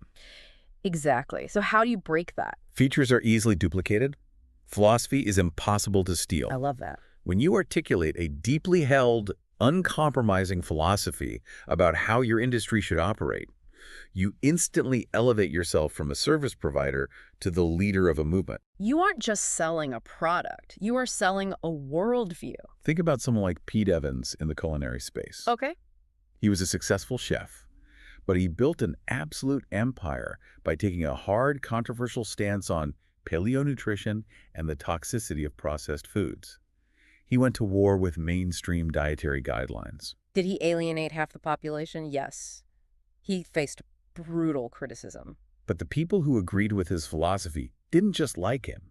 They became zealots. They bought his books, his bone broth, his cookware. He wasn't competing with other chefs anymore. He owned his own ideological category. Exactly. By loudly repelling the people who disagreed with him, he intensified the gravitational pull on the people who did. You cannot cultivate fierce loyalty without simultaneously generating friction. If everyone thinks you are just fine, no one will ever line up in the rain to buy from you. And setting your own rules extends beyond ideology, right? It has to be implemented in your daily operational boundaries. Yes, you have to learn to wield the word no. There is a legendary story about Studio 54, the nightclub in New York in the late 70s. Oh, the ultimate velvet rope. Yes, it wasn't the biggest club and it didn't have the best sound system in the world, but it became the absolute epicenter of global culture because the owners, Steve Bell and Ian Schrager, were ruthless at the door. They would stand behind the velvet rope and turn away billionaires, international celebrities, and supermodels. Why? Because their aesthetic or their energy didn't perfectly match the highly specific, chaotic vibe the club was curating that night. From a traditional business perspective, turning away a billionaire who wants to spend $50,000 on champagne is sheer lunacy. But Rubel understood the physics of oversubscription. The product wasn't the alcohol. The product was the exclusivity of the crowd inside. By rejecting the rich and famous, they sent a sonic boom of a signal to the global market. Our standards are absolute. You cannot buy your way in. And that rigid adherence to their own rules made every person on Earth desperate for validation. Getting past that rope was a coronation. So how does the listener apply the Studio 54 strategy to, say, a B2B consulting firm or a freelance business? By firing toxic clients. Yeah. And rejecting prospects who demand you compromise your process. Give me an example. If a client approaches you and says, "We want to hire you, but we need you to cut your fee by 20%, and we want you to skip the discovery phase to move faster." The desperate business owner caves. They take the money, they deliver subpar work because the process was broken, the client is unhappy, and the brand is damaged. But the oversubscribed business owner. They look at that prospect and say, "No, our fee is a reflection of our quality, and our discovery phase is non-negotiable because it guarantees the result. It sounds like we aren't a fit for your current timeline. I wish you the best." And the irony is, half the time you say that, the client instantly backpedals and agrees to your terms. Because your willingness to walk away proves your authority. You stop acting like a subordinate begging for a paycheck and start acting like a peer evaluating a partnership. That is so powerful. You even have to be willing to let the system break under the weight of demand, as long as it breaks in the right way. Wait, let the system break. Consider the early days of Twitter. The platform's user base was growing at an uncontrollable rate, and their servers fundamentally could not handle the load. The site crashed constantly. The famous fail whale. Every time it went down, they displayed a cartoon whale being lifted by birds. In any normal scenario, catastrophic infrastructure failure would tank a startup. But the fail whale became a cultural phenomenon. Why didn't it ruin them? Because it didn't signal incompetence. It signaled overwhelming, unprecedented global demand. It proved that millions of people were so addicted to the service that they were overloading the architecture of the internet to use it. It was a failure born of extreme oversubscription. Which only made the media write about it more, driving even more users to the platform to see what they were missing. Wow. It's all about framing the constraint. Let's pull all of these threads together because we've gone incredibly deep into the plumbing of the oversubscribed philosophy. We really have. We started with the seesaw of supply and demand, understanding that the open market is designed to crush your margins. And we explored the necessity of the velvet rope, why letting people miss out is the only way to validate a premium. Then we dissected the neuroscience of trust through the 7-11-4 rule, transitioning from an unknown entity to a ubiquitous micro-celebrity in your specific niche. We looked at the critical importance of signaling, extracting intent from the market before you ever risk exposing your supply. And we analyzed the 4 structural drivers, realizing that for most of us, an uncompromising, deeply polarized relationship is our ultimate defense against commoditization. So if we synthesize all of this, what is the core thesis of this framework? I think the defining truth is that profit is an engineered imbalance. Yes, It is not a reward for sweat equity. It is not a prize for having the most features. It is the mathematical byproduct of systematically suppressing your availability while systematically escalating your desirability. When you stop chasing the masses, when you rigorously curate a small tribe of believers, and when you have the sheer audacity to set rules that force people to qualify themselves to work with you. The entire power dynamic of commerce flips. You stop hunting, you build the velvet rope, and you let them line up. Profit is an engineered imbalance. That is a completely different way to look at the economy, and you now understand the physics of creating this intense demand. Demand without infrastructure is just chaos. Exactly. How do you actually capture that energy? How do you organize your operations, your team, and your marketing calendar to sustain this imbalance year after year without burning out? That requires transitioning from a standard business into a campaign-driven enterprise. Which is a massive operational shift and a deep dive for another time. Definitely. But as we wrap up, I want to leave you with a thought experiment to chew on. Think about the last time you bought something that required genuine friction. Like joining a 6-month wait list for a bespoke piece of furniture. Or waiting in a digital queue for 3 hours to get concert tickets. Or having to apply and be interviewed just to join a mastermind group. Think about that moment. When you finally got in, when you finally held the product, were you resentful of the wait? Or did the friction actually amplify your satisfaction? Did the difficulty of the acquisition make the asset feel profoundly more valuable? Look closely at your own business or your own career today.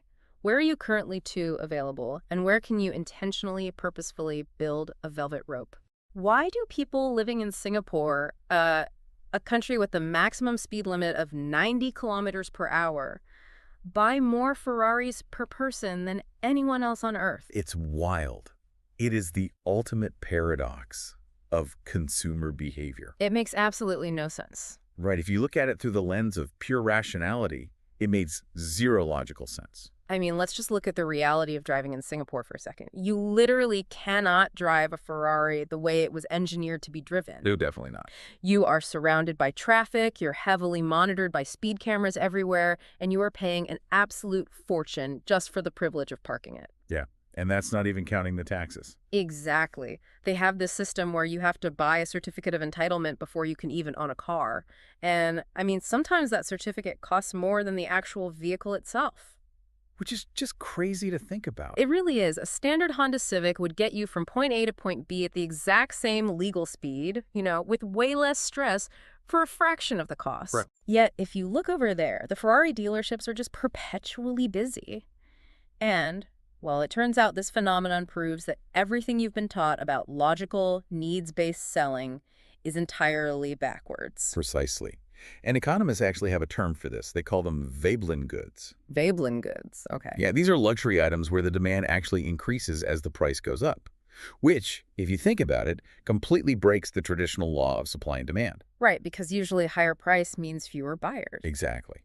We have this pervasive, almost romanticized idea in the business world that a great product at a fair price is enough. The whole build a better mousetrap thing. Yes.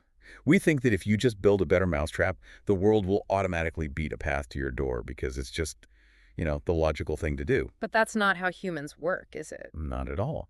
Human psychology demands an entirely different approach to taking action. We are not logic machines that occasionally feel emotions. We are emotion machines that occasionally use logic to justify our decisions. That is such a crucial distinction. So in this deep dive into the concept that people buy when the conditions are right, we are going to deconstruct those invisible forces. Yeah, the neurological and sociological forces. Exactly. The triggers that cause people to finally stop browsing and actually pull out their wallets. If you have ever wondered why your objectively superior product is just sitting on the shelf while some inferior competitor has a massive wait list, you're about to see the hidden architecture of demand. It's a game changer. You're going to learn that buying is a fundamentally emotional act. Driven by the environment, right? Yes, driven by the environment, by the massive gravitational pull of social proof, and by deep-seated human wants, not cold, logical needs. Which is huge. It matters immensely for anyone in business or entrepreneurship. Because if you only focus on what you're selling instead of how and why people are buying, you'll forever be stuck competing on price. You'll just be screaming into the void. Right, hoping someone hears you, instead of creating a room that people are desperately fighting to get into. Okay, Let's dive right into this first massive concept from the material, which is you create the conditions. The Yes. core idea here is that people don't just buy because they logically know a product will help them. They buy because the buying environment itself stimulates their behavior. And we often treat the buying environment as a given, almost like the weather. Oh, that's a great way to put it. Yeah, we think we just have to set up shop, turn on the open sign, and wait to see if it rains customers today. Well, we treat demand like a meteorological event that we have absolutely no control over. But we do have control. We do. As a business, you actually have the power, and I would argue the responsibility, to curate the exact conditions that make people feel an urgent desire to take action. You are not a passive observer of the market. You're the architect. Exactly. You are the architect of the environment. So I want to look at a specific case study from the text that perfectly illustrates this. There was a company running a 2-day campaign marketing workshop in Sydney and Melbourne. Oh, yeah, the workshop example. Right. Now, the standard traditional way to market this, what like 99% of people would do, is to blast out an email to their entire database with a link saying, hey, we're hosting a workshop next month. Here's what you'll learn. Buy your tickets anytime here. Which is essentially telling the market, we are perpetually available. There is no rush. Decide whenever you feel like it. Exactly. But instead of doing that, they completely changed the conditions. They didn't include a buy link in the initial email at all. None. Zero. They sent out an announcement saying that tickets would be released at a very specific time, Tuesday at 10 a.m. They explicitly stated that the capacity was strictly limited to the size of the room. And here's the really fascinating part. Right, the hurdle. Yeah, if you were interested, you had to reply to the email with your phone number just to secure a spot in the queue for when the booking window actually opened. Which is wild, just to get in the queue. Notice what they did there. They introduced a hurdle.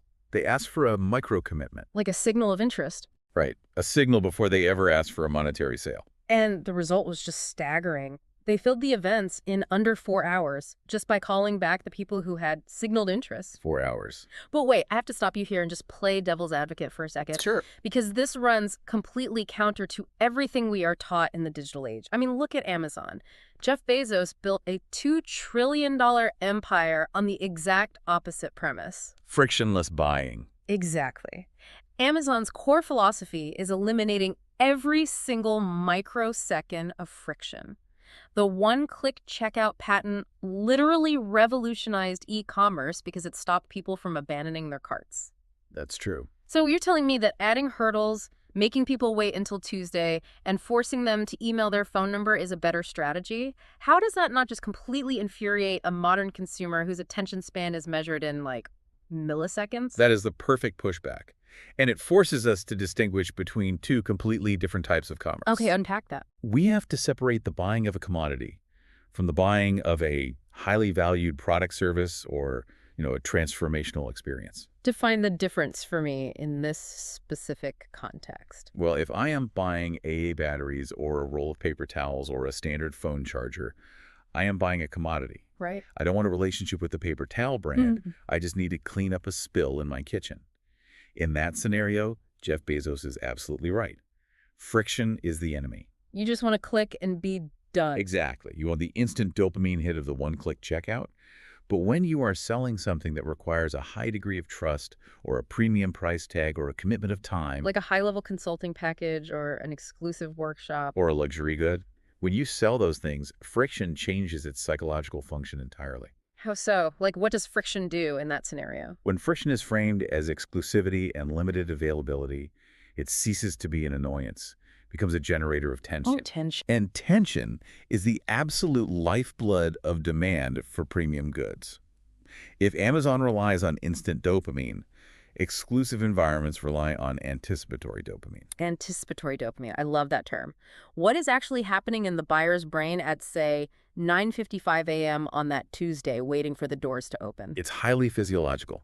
At 9:55 a.m., that buyer is staring at their phone, and their brain is releasing a cocktail of neurotransmitters. Yeah. Dopamine is spiking because they're anticipating a reward. Getting the ticket. Exactly.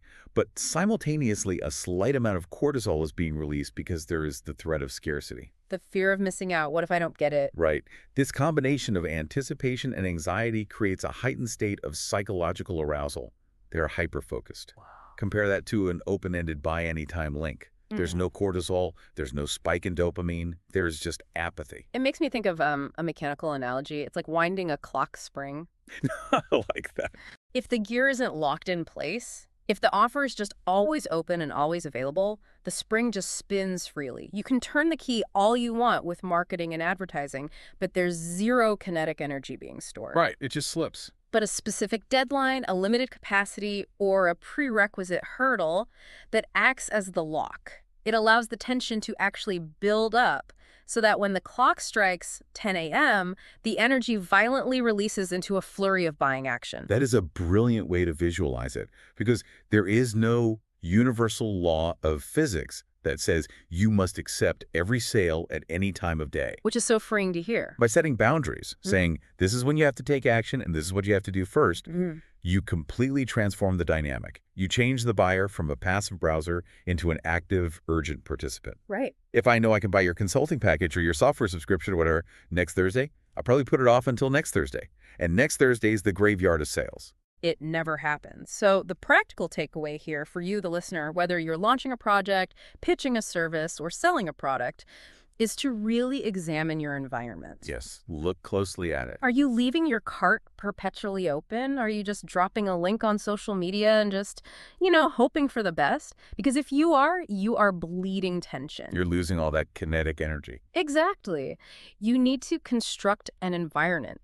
Set a specific launch window. Announce that you are only taking on 5 new clients this quarter. Make people join a wait list before they can even see the pricing. You really have to manufacture the structure that triggers the neurological need to act. Exactly. You elevate your offering from a mere transaction to a curated event. You dictate the terms of engagement, which implicitly signals that what you have is highly valuable. Okay, so you've built this high-friction environment. You've locked the doors, you've wound the clock spring, you've told everyone they have to wait until Tuesday.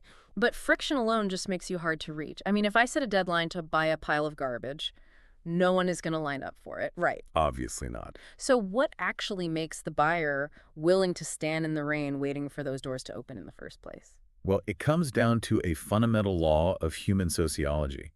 We're constantly looking around to see who else is standing in line. Social proof? Exactly. People don't buy what others want to sell. They buy what others want to buy. That is such a powerful distinction, what others want to buy. It completely shifts the focus. And it brings to mind the scene outside the Galeries Lafayette department store in Paris from the text. Oh, the Chanel example. Yes, if you want to buy a Chanel handbag there, you cannot just casually stroll off the street, walk up to a rack, grab a bag, and swipe your credit card. The entire experience is heavily regulated. It is a highly choreographed gauntlet. It really is. You literally have to line up outside the boutique entrance, often behind an actual velvet rope. You stand there, sometimes for an hour, waiting for a specific attendant to become available. And you're just watching. Right, then they invite you in, they look you in the eye, and they ask what you are looking for. They bring it to you. But the most crucial part of this entire process is what you are doing while you are standing in that line. You are watching all the other people. Exactly. You are watching people inside the boutique happily dropping astronomical amounts of money on these bags. You are watching people walk out with those iconic shopping bags looking thrilled. What you are experiencing in that line is the absolute pinnacle of social proof. And to understand why this works, we have to look at something called mimetic theory. Mimetic theory. Yeah, it was popularized by the philosopher René Girard. Yeah. He observed that human beings don't actually know what to desire on their own. Really? Think about it. Unlike our need for food or water, which is strictly biological, our desires for status, luxury, and complex goods are completely imitated. We copy them. Exactly. We look at what other people find desirable and we copy that desire. So when you stand in that line at Chanel, you aren't just waiting for a bag. You are absorbing the mimetic desire of the crowd. Wow. The crowd is validating your choice to spend thousands of dollars on some leather and metal. Now, contrast that incredibly curated, highly desired environment with what we often see in the B2B space or, with freelancers and small agencies. Let's call it the desperate service provider. Oh, we've all seen them. Think about the consultant who answers a client's text message at 11:30 p.m. on a Sunday night. They allow invoices to be paid 60 days late without ever mentioning it or enforcing a late fee. Or if a prospect hesitates on a discovery call, They instantly offer a 20% discount. Yes, they are practically vibrating with the need to make a sale. And how does the market respond to that desperation? The market recoils. Exactly. Desperation repels, while boundaries and social proof attract. It is exactly like the mechanics of dating, but magnified. I mean, we've all seen it, or maybe been guilty of it at some point. Oh, definitely. The person who sends you 5 text messages in a row when you haven't replied. The person who is completely available every single time you ask, who has no boundaries, who reeks of needing your approval. It's exhausting. And from an evolutionary biology standpoint, what does that signal? It signals low value. It signals that no one else wants them, so they have to cling to you. And they get ghosted. Right. But the person who clearly has options, who might take a day to text back because they have a vibrant, full life, the one who says, I can't see you Friday, I'm busy, but maybe next Tuesday, suddenly that person is magnetic. The signaling theory there is identical to business. When a company acts desperate to sell, the consumer's subconscious immediately flags a warning. Like, what's wrong with this? Exactly. Why are they discounting so heavily? Why are they available instantly? If this product is so great, why isn't anyone else buying it? We rely on the herd to tell us what is safe and what is valuable. It's a survival instinct. Yeah, we want to buy real estate in neighborhoods where everyone else is trying to buy. We want to hire the software development agency that has a 6-month wait list, because that wait list proves they won't ruin our project. We are magnetically attracted to the demand generated by others. But I have to push back on the Chanel example just a bit. Go for it. When I hear about making people wait behind a velvet rope, it just sounds, well, arrogant. It sounds like intentionally treating the customer poorly just to be snobby. Isn't there a huge risk of alienating your audience if you act like you don't need them? It's very easy to view it through the lens of arrogance, especially if we are used to the subservient customer is always right Right. model of retail that's so common now. Right, the bending over backward approach. But if we analyze the psychology of value, that line isn't about arrogance at all. It's about protecting the integrity of the product. Okay, how so? A product that is heavily discounted, sitting in a messy bargain bin, priced just slightly above the cost to manufacture it, that doesn't engage anyone's mimetic desire. It just signals cheapness. Because there's no friction. Everyone can have it. Exactly. But making a product available in a way that reaffirms its value by showing that others are willing to wait for it creates a frenzy. The line itself becomes the marketing campaign. That's brilliant. The fact that you have to wait physically proves to your brain that the item is worth waiting for. Chanel isn't making you wait to be mean. They are making you wait so that when you finally hold that bag, the psychological weight of the purchase feels monumental. It feels like an achievement. Precisely. So the shift for you listening is to stop acting like the desperate dater in your industry. Stop screaming into the digital void that you have cheap products and wide open availability. Protect your space. Set firm boundaries. Don't answer the Sunday night emails until Monday morning. Yeah. And most importantly, you need to showcase the fact that others value you. Let the crowd do the selling for you. Show the testimonials. Show the sold out signs. Show the wait list. But this naturally leads to a really crucial nuance. If social proof is the magnet, and the crowd is what generates desire, we have to ask, does it matter who is in that crowd? Oh, that's a great question. Is any social proof good social proof? And the resounding answer from the material is no. It matters immensely who is standing in that line. Which brings us to the third major concept today. People judge the product by the people buying it. Yes, the demographic of the buyer. Every single buyer who uses your product, wears your brand, or hires your firm is essentially a walking, talking billboard. They are silently informing the rest of the market about who your product is actually built for. This requires a profound shift away from traditional, purely transactional business thinking. How so? Well, most companies view a buyer as a completed task on a spreadsheet. The invoice is paid, the product is shipped, the funnel is complete. Let's move on to the next cold lead. It's all about acquisition. Right. But oversubscribed businesses, the ones that command premium prices and have cult-like followings, they treat their existing clients as their most valuable marketing asset. They treat them as aspirational figures to attract more of the exact same demographic. Let's paint a vivid picture of what this looks like when it works perfectly.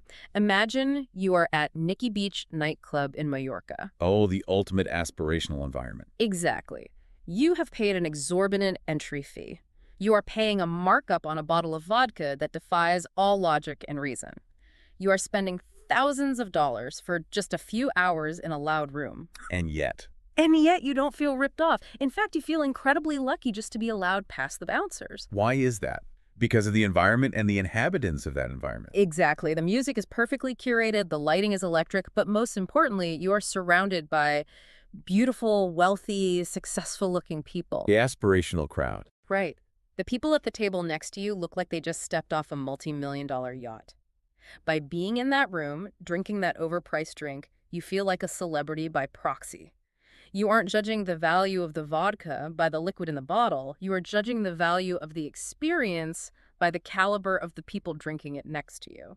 Now let's look at the dark side of this exact phenomenon. Yeah. Let's look at what happens when the wrong crowd takes over your product. The cautionary tale. Yes, the cautionary tale of Harley-Davidson is perhaps the greatest case study in modern business history regarding demographic shift and brand dilution. Harley-Davidson is fascinating. For decades, they built this incredibly potent, iconic, rugged brand.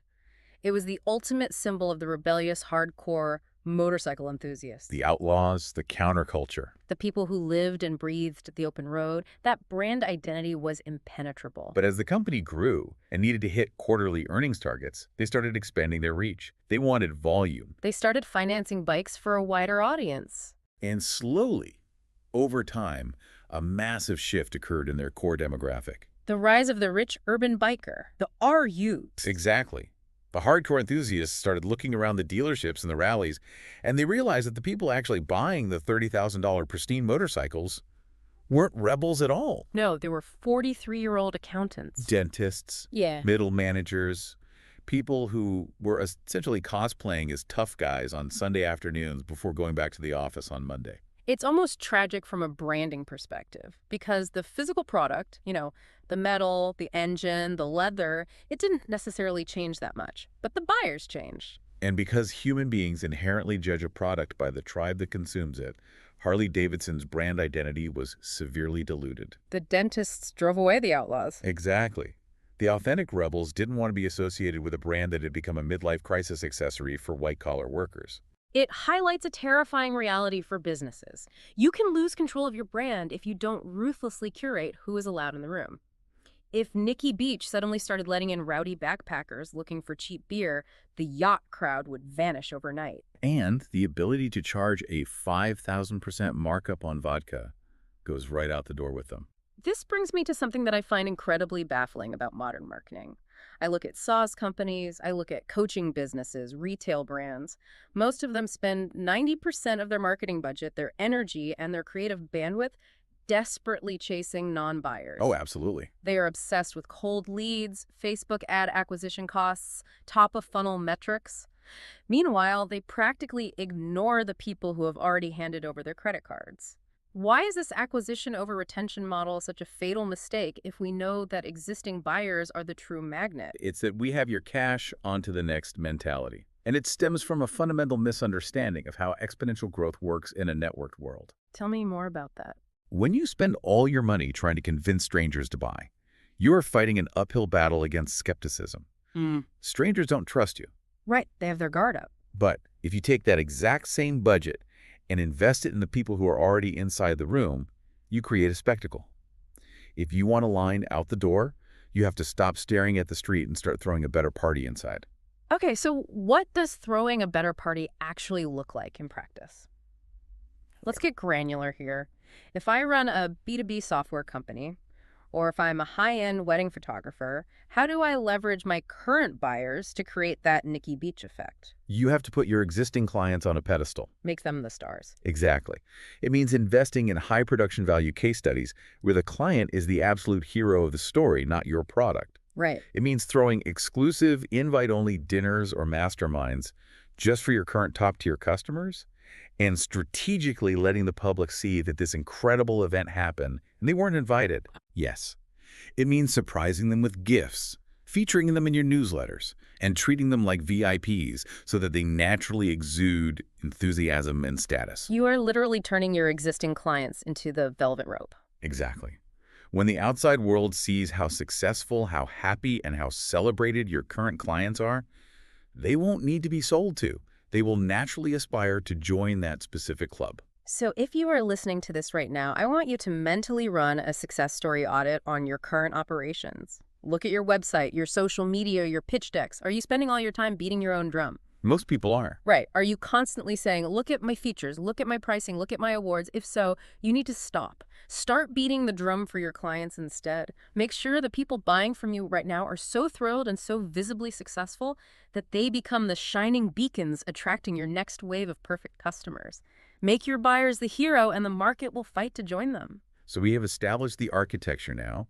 We have the curated environment with built-in friction and tension. We have the social proof of the crowd-generating mimetic desire. We have the aspirational clients setting the high-status vibe. But we still need to cross the finish line.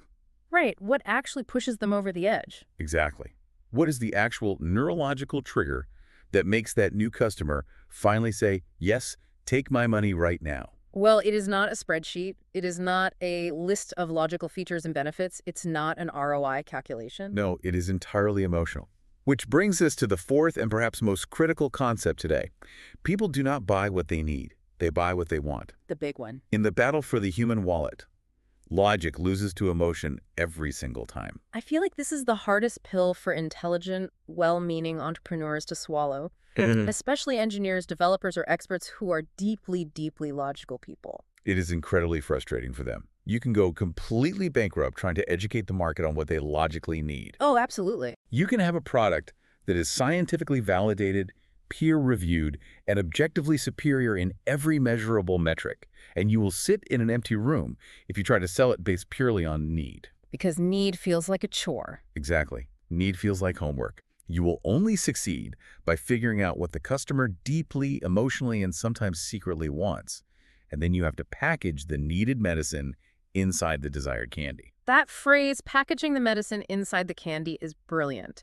And this brings us all the way back to the hook that started this deep dive, the Singapore-Ferrari paradox. The ultimate want. Let's really pull this apart because it perfectly encapsulates want versus need. We established that logically, owning a Ferrari in Singapore is a terrible investment. The environment actively punishes the car. But emotionally, Emotionally, the Ferrari isn't a mode of transportation. It is a signaling mechanism. the status symbol. Wealthy Singaporeans want the status. They want the visceral, acoustic thrill of the engine roaring, even if it's just revving at a stoplight. They want to be seen by their peers as someone who has conquered the financial hierarchy of one of the most expensive cities on earth. They are buying an identity, not a vehicle. Exactly. And want reign supreme over the speed limits. And we see this everywhere once you start looking for it. Why do people spend $1,000 on a Mont Blanc pen? A 50-cent Bic pen rates just as well, maybe even better if you accidentally drop it. Right. It logically fills the need of transferring ink to paper perfectly. But the Mont Blanc fulfills the want of feeling like an executive signing a major deal. Yep. Why buy a $15,000 Rolex when your smartphone tells the time with atomic accuracy? The Rolex fulfills the want of legacy and craftsmanship. Exactly. Why buy $120 figure-hugging Lululemon yoga pants when a $10 pair of baggy cotton sweatpants covers your legs just fine? Because Lululemon isn't selling leg coverings. They are selling the desire to feel athletic, attractive, and part of a modern wellness lifestyle. It's all about the want. And this principle isn't just about luxury goods or fashion. Look at technological shifts. The transition from VHS to DVD is a prime example. Oh, that's a great one from the book. Walk me through the psychology of that shift. So when DVDs came out, Sony and the other manufacturers didn't have to run a massive educational, logic-based marketing campaign trying to convince people that they needed to throw away their VHS collections. They didn't publish white papers on data storage density. Exactly. They didn't lecture the public on the technical specifications. People simply saw a DVD in action. They saw the crisp menu screens. They saw that they could instantly skip to their favorite scene without spending 5 minutes painfully rewinding a tape. Oh, the rewinding was the worst. Right. They simply wanted that better, frictionless, high-quality experience. Desire is frictionless. It pulls the consumer forward. Need, on the other hand, requires a lecture, and it pushes the consumer away. The health and fitness industry is probably the most brutal battleground for this exact dynamic. There is a case study about a health club business that was failing miserably because they were obsessively trying to sell needs. Yes, the classic mistake. They were looking at the obesity crisis and telling their market the harsh, logical truth. They were saying, you need radical diet shifts. You need to suffer through high-intensity, painful workouts. You need to fast for extended periods and stop eating sugar. They were selling pure medicine, uncoated, bitter medicine. And what did the market do? The market ran in the exact opposite direction. They completely ignored the logical truth of the gym, and they went out and spent billions of dollars on gimmicky weight loss pills, questionable detox teas, and scheduled liposuction appointments. And because the pills and the surgeries sold a want. They sold the deep emotional desire for an easy, magical transformation without the pain. But here is the genius pivot. The health club didn't throw their hands up and start selling detox teas. They didn't compromise. They didn't change their underlying product. They still had the barbells, the treadmills, and the chicken and broccoli meal plans. The medicine was still there. Yes, but they completely changed their language. They stopped talking about the painful needs and started speaking directly to what the people wanted. They started marketing vitality, energy, looking incredible in a swimsuit on your next vacation, feeling confident, and turning heads when you walk into a room. They aligned their entire messaging with human desire.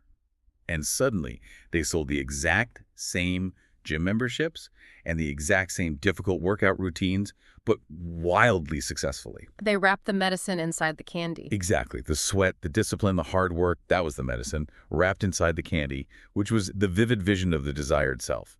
This brings up a massive question, though, because everything we are talking about, Ferraris, Rolexes, gym memberships, it's very commercial. What if you're listening to this and you're thinking, okay, but I'm trying to do actual macro-level good in the world. I run a nonprofit. I'm building a social movement. I'm fighting climate change.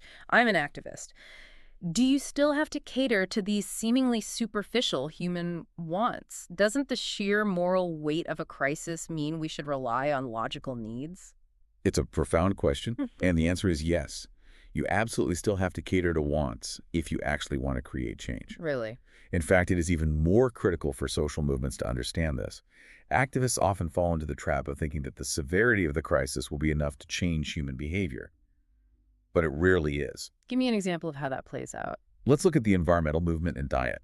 Logically, objectively, the data is crystal clear. The world needs to adopt a more plant-based diet for environmental sustainability, to reduce greenhouse gases, and to save water.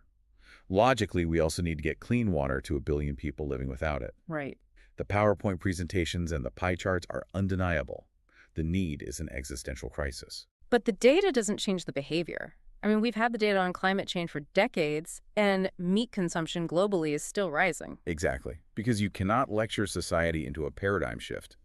Guilt and logical necessity are terrible motivators for sustained action. Until an organization comes along and makes us hunger to eat less meat, by making the plant-based alternative incredibly delicious, culturally trendy, and status-enhancing, logic will fail. Oh, like Beyond Meat or Impossible Foods. Yes. Look at what they did. They didn't sell a moral lecture. They sold the sizzle, the taste, and the modern experience. They made people want the burger. That's so true. Or look at charity, water. They didn't just show depressing photos of poverty to induce guilt. They threw incredible galas, they built a beautiful design-forward brand, and they made people deeply desire to be part of their movement. Whether you are running a B2B software company or trying to save the rainforest, the fundamental, unchangeable mechanism of human action is tapping into desire. That is such a sobering but empowering reality check. So for you, the listener, the immediate takeaway here is to audit your communication. Stop lecturing your market about what they should do. Start presenting a massive list of technical features that logically prove why your solution is the best. Put the pie charts away. Put them away. Instead, you need to sit down and do the hard work of empathy. Ask yourself, what does my customer actually secretly want?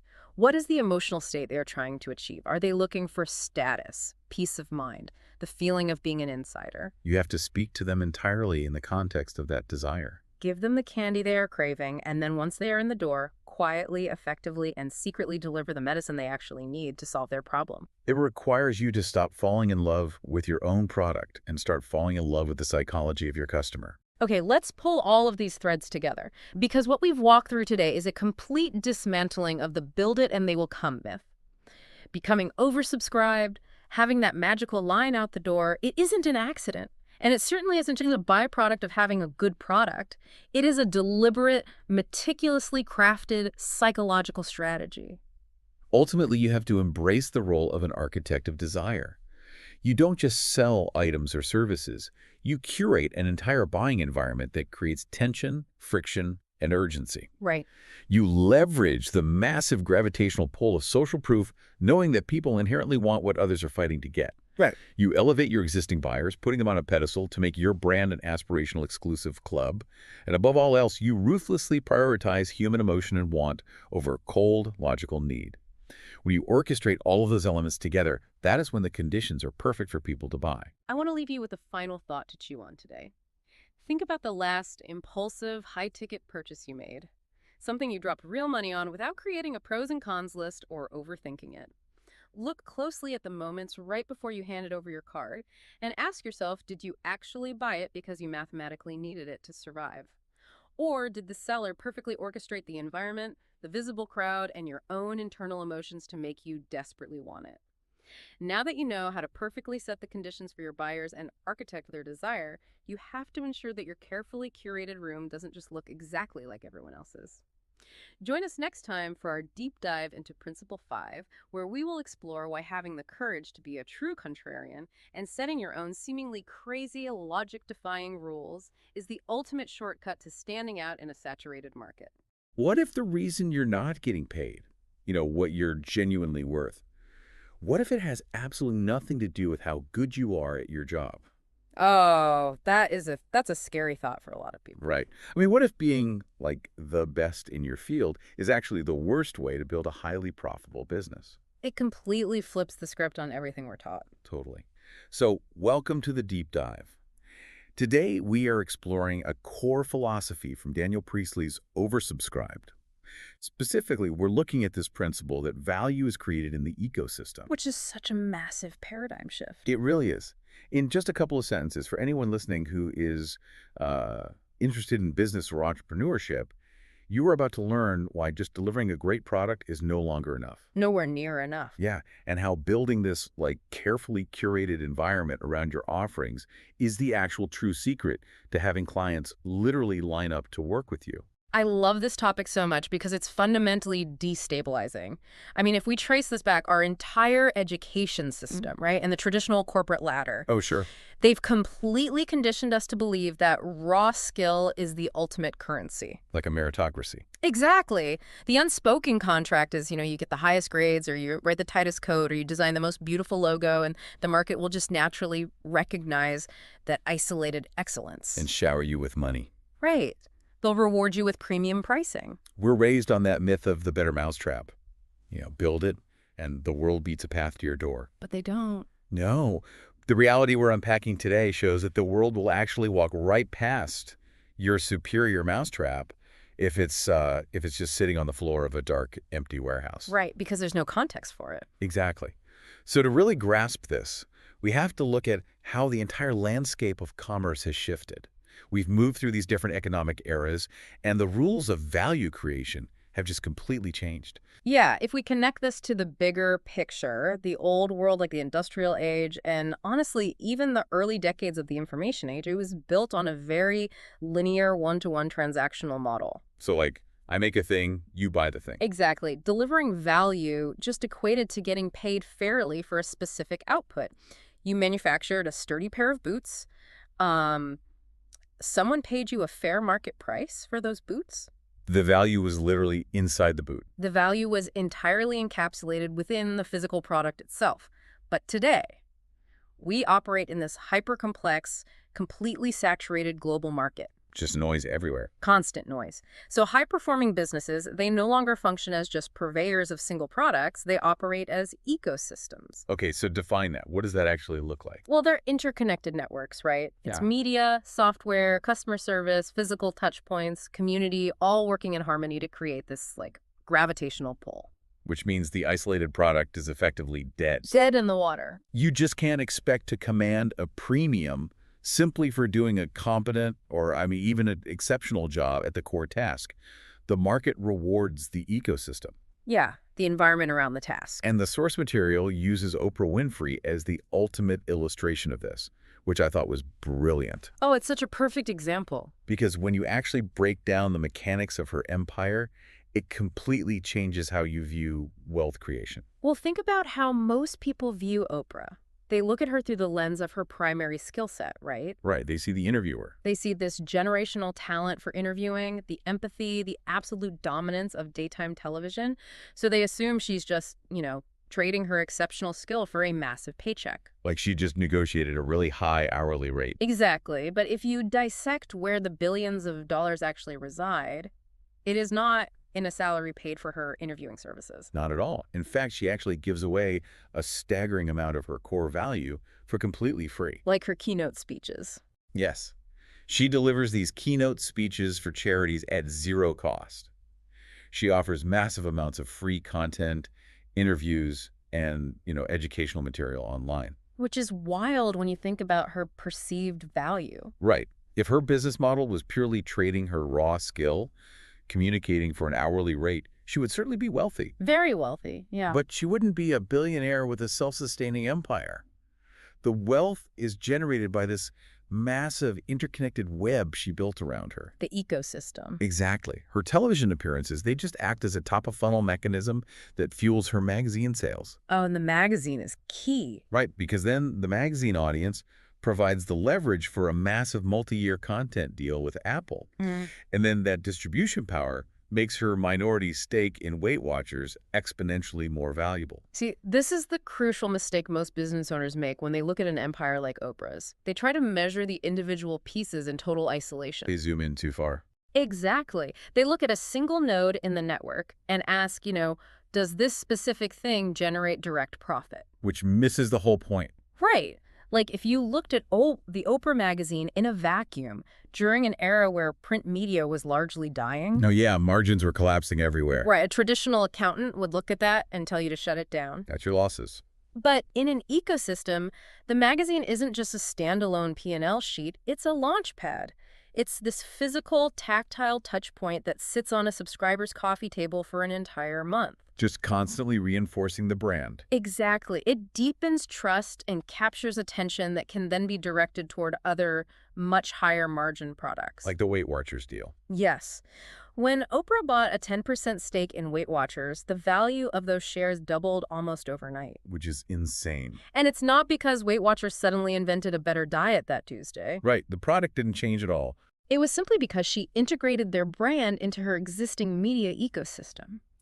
The ecosystem acts as an amplifier. It takes all this chaotic, fragmented consumer engine and turns it into order and directed action. Okay, let's unpack this, because I'm looking at this from the perspective of, say, an independent consultant listening to us right now, or maybe a small agency owner. Okay.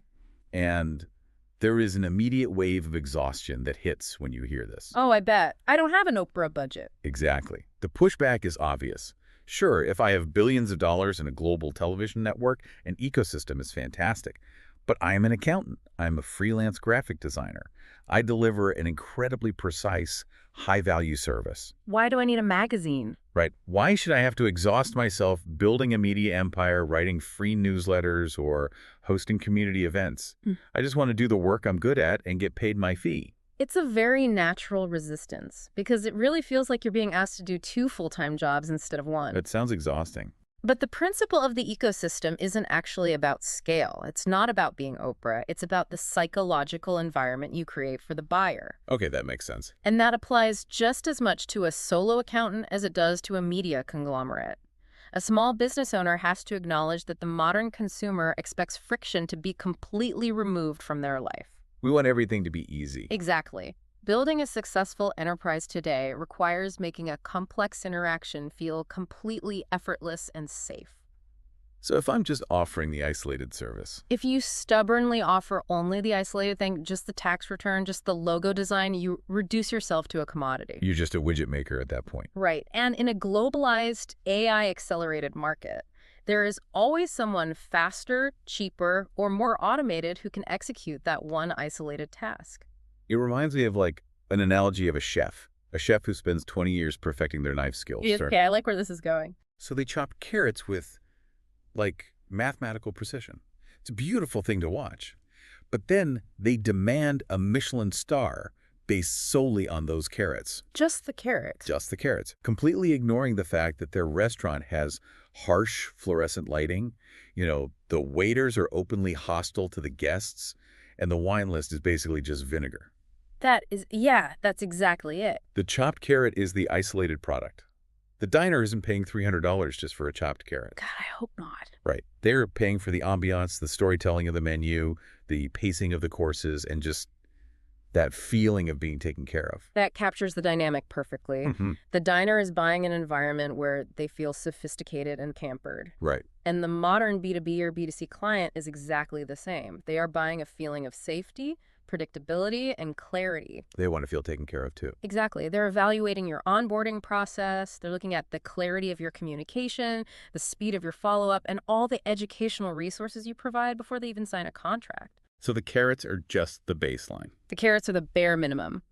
If you insist that your raw technical skill is all that matters, you force the client into the open market where they will constantly compare you on price. Because they have nothing else to compare you on. Right. But when you build an ecosystem, let's go back to the accountant. Say they build a practice that includes a super secure, frictionless document portal, a monthly macroeconomic breakdown email for small businesses, and, I don't know, an annual client networking dinner. Oh, that's nice. Suddenly, you separate yourself from that open market entirely. You construct your own microeconomy where you dictate the terms and the pricing. Because the client can no longer compare apples to apples. Exactly. The accountant down the street simply isn't offering that curated environment. But if we establish that the environment is doing all the heavy lifting and the ecosystem is what truly holds the value, it kind of creates a massive structural problem for how we actually price our services. It does complicate things. Because it forces you to ask, what exactly am I charging for? If the ecosystem is so valuable, do we charge for access to the ecosystem and make the core product free? Or do we give away the ecosystem and charge a premium for the core service? This is a great question, and it's where we cross the threshold from the information age into what we can call the implementation age. The implementation. The overarching rule here is that you must give away your ideas, your information, and your methodologies for free or as close to free as possible. Give it all away. Yes. And you charge an absolute premium to actually implement those ideas for the client. The text actually has a fascinating contrast to illustrate this shift. The author talks about his father back in the 1980s and 90s. Oh, the cassette tapes. Yes. His dad had a home office with a shelf full of those expensive white cassette tapes housed in those thick, colorful laminated binders. I remember those. They were everywhere. They were the classic personal development and business strategy audio programs. Back then, information was scarce, right? So it was incredibly expensive. You were paying for access to the secrets. Exactly. You had to pay a massive premium just to acquire the ideas on how to market a business or set goals. The barrier to entry was the literal cost of the information itself. Because the distribution of information required physical manufacturing. You had warehousing, shipping, the plastic binders. The ideas were physically locked inside objects. Right. But fast forward to today, and the text points to Lululemon as the ultimate manifestation of the modern ecosystem. Lululemon is a perfect case study for this. It's wild. If you want to learn yoga today, you don't go buy a $500 set of cassette tapes. Lululemon has terabytes of high-quality, expertly produced yoga and fitness information available online for completely free. It's just all on YouTube. You can learn complex routines, read about biomechanics, study mindfulness without ever pulling out your credit card. They even push the clothing racks aside in their physical retail stores on the weekends to host free in-person yoga classes. It's brilliant. The education, the ideas, the methodology, it has all been driven. What's fascinating here is that this is a deliberate strategic move because it acknowledges the reality of the market. Information is no longer scarce. We're drowning in it. We are experiencing an avalanche of information abundance, and it's being accelerated even further by artificial intelligence. Oh, for sure. You can just ask ChatGPT for a workout plan. Exactly. You cannot build a durable moat around basic information anymore. What Lululemon understood is that by giving away the ideas, they built massive trust, authority, and habituation. They became the ecosystem for those people. Exactly. So what are they actually charging for? You pay a massive premium for the high-end apparel, the gear you need to actually implement the lifestyle they just educated you about for free. Spot on. And the author of the source material does the exact same thing in the B2B space. He publishes books, writes extensive blogs, gives away his proprietary business methodologies. He literally hands the market the exact blueprint of how his consulting firm solves problems. Every step. And rather than cannibalizing his business, clients read the blueprint, get overwhelmed by the work it takes, and immediately beg to pay his firm massive consulting fees to actually implement those ideas for them. To do the work. Yes. To understand the mechanics of why this works, we really need to look at the spectrum of value that's outlined in the text. It breaks down into 4 distinct levels. Okay, let's go through these. I would suggest anyone listening to you right now actively maps their current business offerings against these 4 stages just to see where their revenue is actually coming from. All right, so the bottom of the spectrum, level 1, is information and ideas. Yes. This is the $20 buy it book or the $9.99 downloadable PDF guide. The ebook. Exactly. As we just discussed, because of the internet and AI, the supply of ideas is infinite. If your entire business model relies on selling raw information, you are fighting a brutal race to the bottom price war. You're competing with free. You're competing with free? People are drowning in ideas. They don't want more blueprints. They want the building. You simply cannot build a highly profitable, oversubscribed business at level 1 anymore unless you have the audience size of, well, Oprah. Right, which moves us up the ladder to level 2, components. Components are the raw materials required to execute the idea. Okay, give me an example. So if level 1 is the diet book, level 2 is the company selling the kettlebells and the protein powder. Found it. You are providing the physical or digital tools, but the client still has to figure out how to use them, and they have to supply all of their own motivation and labor. It's still a lot of work for the buyer. A ton of work. And the challenge at level 2 is that it is highly commoditized. To make significant revenue here, you have to operate at massive scale. You're dealing with thin margins, complex supply chains, and relentless competition from global manufacturers. Which is stressful. Yeah. Then we step up to level 3, which I feel like is where a lot of service professionals get stuck. Level 3 is supervision. Yeah. Supervision introduces a much higher perceived value. This is the personal trainer who charges $3,000 for a 3-month package. Okay. The trainer is there to guide the client, correct their form, hold them accountable, and basically ensure they're utilizing the level 1 information and the level 2 components correctly. So you're paying for guidance. Right. And the price tag is much higher, which is great, but there is a massive structural flaw here for both the buyer and the seller. What's the flaw? For the buyer, it still requires a tremendous amount of their own physical and emotional energy. Right, they still have to wake up at 5 a.m. and actually sweat. Exactly. And for you, the business owner, level 3 scales incredibly poorly because you are inherently trading your personal time for money. Your income is strictly capped by the number of hours in a day. You can only train so many people. Exactly. Which finally brings us to the apex, level 4, implementation and solution. This is where the magic happens. This is where you find the highest margins, the most loyal clients, and the truest form of value creation. Implementation delivers a complete, finished outcome with almost zero creative energy, decision-making, or physical effort required from the client. Okay, so stick with the fitness analogy. What's level 4 there? Level 4 implementation is the client paying $15,000 for liposuction and body sculpting. Oh, wow. Okay, yeah. The client walks into the clinic, goes to sleep, and wakes up with the exact physical result they wanted. He just bought the result. They outsource the entire process, including the friction and the willpower. The underlying rule of the modern economy is this: the more your business takes on the responsibility of delivering a finalized outcome, with little or no external input required from the client, the more value you create and the higher the premium you can command. Here's where it gets really interesting, because you see this exact psychology play out in almost every industry. Think about how IKEA has structured their entire global business model around this spectrum. Oh, IKEA is a masterclass in this. They send out millions of beautifully photographed catalogs every year. They have interactive room planning software online.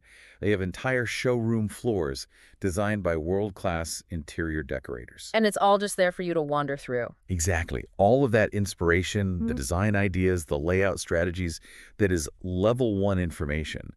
And IKEA gives it to you completely for free. Because they know that ideas alone don't furnish an apartment. Right. You can't sleep on an idea.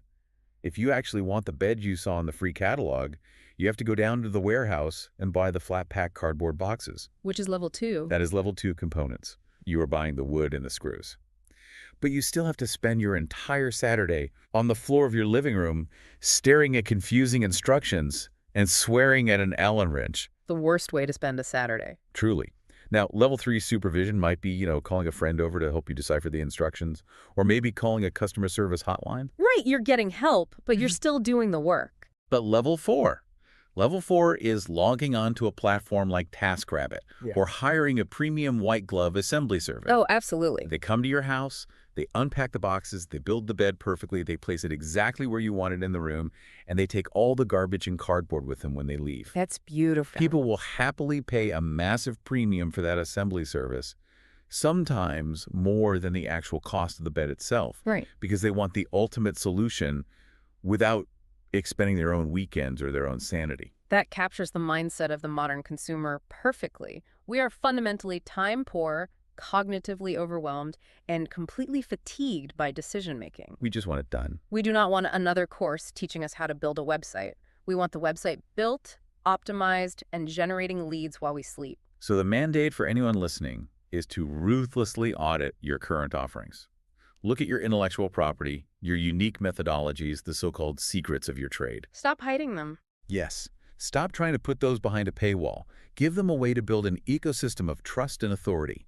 And then restructure your core paid products to be as close to a level 4 done-for-you solution as physically possible. However, there is a catch. There's always a catch. The moment you successfully make that transition, the moment you move from selling, say, a $500 consulting hour to a $50,000 done-for-you implementation package, you introduce a profound psychological barrier. Right, because that's a lot of money. You are now asking a buyer to part with a highly significant amount of money all at once. And that leads to a massive friction point. I mean, if I've only ever consumed your free YouTube videos or read your free newsletter, and suddenly we get on a sales call and you pitch me a $50,000 comprehensive solution, my brain is going to short circuit. It's too big of a jump. It feels like an impossible leap, no matter how good the solution is. As human beings, we just have this deep-seated neurological aversion to making large, irreversible commitments, especially financial ones. It's basic loss aversion. We feel the pain of a potential loss twice as acutely as we feel the pleasure of a potential gain. So the $50,000 loss feels huge. Right. When you ask a prospect to jump from consuming free information directly to purchasing a massive implementation package, you are asking them to scale a 20-foot brick wall from a complete standstill. They're just going to turn around. Exactly. The perceived risk is simply too high. You have to engineer a staircase. A staircase. Okay, the source material illustrates this concept of building small stairs with a brilliant story from 2001. The .com story. Yes, a young entrepreneur named Matthew Mikhailovich was trying to launch a new IT business, and he needed to raise $3 million in capital. Which is a lot, but manageable in a normal market. Right, but context is everything here. The year is 2001. The .com bubble had just burst spectacularly. A bloodbath. The stock market was bleeding. Tech startups were collapsing left and right, and investors had literally just lost their shirts. The economic climate was defined by absolute terror. Investors were holding on to their remaining capital with a death grip. So in that specific macroeconomic environment, asking an investor for $3 million was not just a 20-foot wall. It was an unscalable cliff face. Yeah, good luck with that. If he had walked into a venture capital firm, slapped a business plan on the table, and asked for a $1 million check on day one, the risk profile would have triggered an immediate instinctual rejection. The commitment was just way too heavy for the environment. So he changed the architecture of the ask. He built a staircase. How did he do it? Well, he still held the meetings, right? He still presented the brilliant business plan. But at the end of the pitch, he didn't ask them to open their checkbooks. He didn't ask for any binding commitment whatsoever. Interesting. Instead, he slid a piece of paper across the table called an expression of interest form. Let's really break down the mechanics of why that document is so powerful. Well, it was entirely non-binding. It carried zero legal or financial obligation. Not at all. It simply asked the investor to state that they liked the presentation, they wanted to be kept on the mailing list for updates, and crucially, to indicate a hypothetical dollar amount they might consider investing in the future, assuming all the stars aligned and the due diligence checked out. He essentially removed every ounce of friction and threat from the interaction. Right. By making the first step cost absolutely nothing but a signature, he bypassed the amygdala's threat response. He allowed the investors to signal their interest and step into his ecosystem without triggering their loss aversion. And the result was staggering. Because the risk was so incredibly low, almost everyone signed the form. Why wouldn't you? It costs you nothing. Exactly. So he systematically built this massive ledger of interested parties. In financial terms, he built a book. And because he gathered so many expressions of interest, his book build became oversubscribed. For those who might not be familiar with the jargon, a book build is simply the process of generating, capturing, and recording investor demand for shares during a capital raise. Okay. And being oversubscribed means that the total amount of money investors have indicated they want to put in is actually greater than the amount of equity you have available to sell. Which is the dream scenario. It is the ultimate position of leverage. He manufactured an environment where demand wildly outstripped supply. Yeah. So months later, when he finally went back to that list of investors to ask for the actual checks, the entire psychological dynamic had inverted. He wasn't begging anymore. Right. He wasn't a desperate founder begging for scarce capital in a bear market. He was the gatekeeper to an exclusive oversubscribed deal. And if an investor didn't write the check today, there was a literal line of people behind them ready to take their spot. FOMO kicks in. Big time. He easily secured the $3 million, entirely because he allowed them to walk up a gentle staircase of commitment rather than forcing them to jump a massive wall. To really solidify why this mechanism is necessary, the text provides a stark contrast with a failure story. Oh, the consultant story. Yes, Wow. the author's own company was looking to overhaul their internal operations, and they were approached by a highly recommended, brilliant consultant. Sounds promising. She had over 20 years of experience working with global blue-chip brands. She came in, audited their situation, and pitched them a comprehensive Level 4 implementation project. The price tag was £25,000. Okay. A decent chunk of change. Right. Now, the author explicitly states that his company actually needed her skills. They had the budget, and she was clearly a domain expert. But her sales process had a fatal structural flaw. No staircase. No staircase. There was no middle ground. She offered no £2,000 initial discovery audit. There was no small blueprint phase to test the working relationship. It was a purely binary choice. Do nothing or commit to a £25,000 wall. And because of that wall, they passed. They walked away from a solution they actively needed simply because the initial leap required too much blind faith. Which is wild. The psychology of inaction is just so powerful. When the human brain is faced with a massive all-or-nothing decision with high stakes, the default heuristic is almost always no. Because no is safe. Exactly. No preserves the current status quo, even if the status quo is flawed.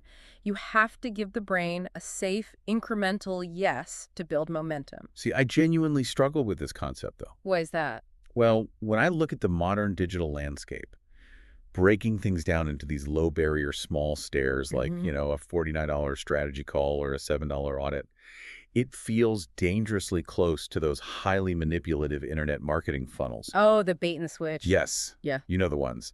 They promise the world for $7, and the literal moment you put your credit card in, you are trapped in this aggressive labyrinth of upsells trying to squeeze $10,000 out of you. It's exhausting. It feels slimy. So how does structuring a business this way actually serve the client and not just act as a psychological trap to separate them from their money? This raises an important question.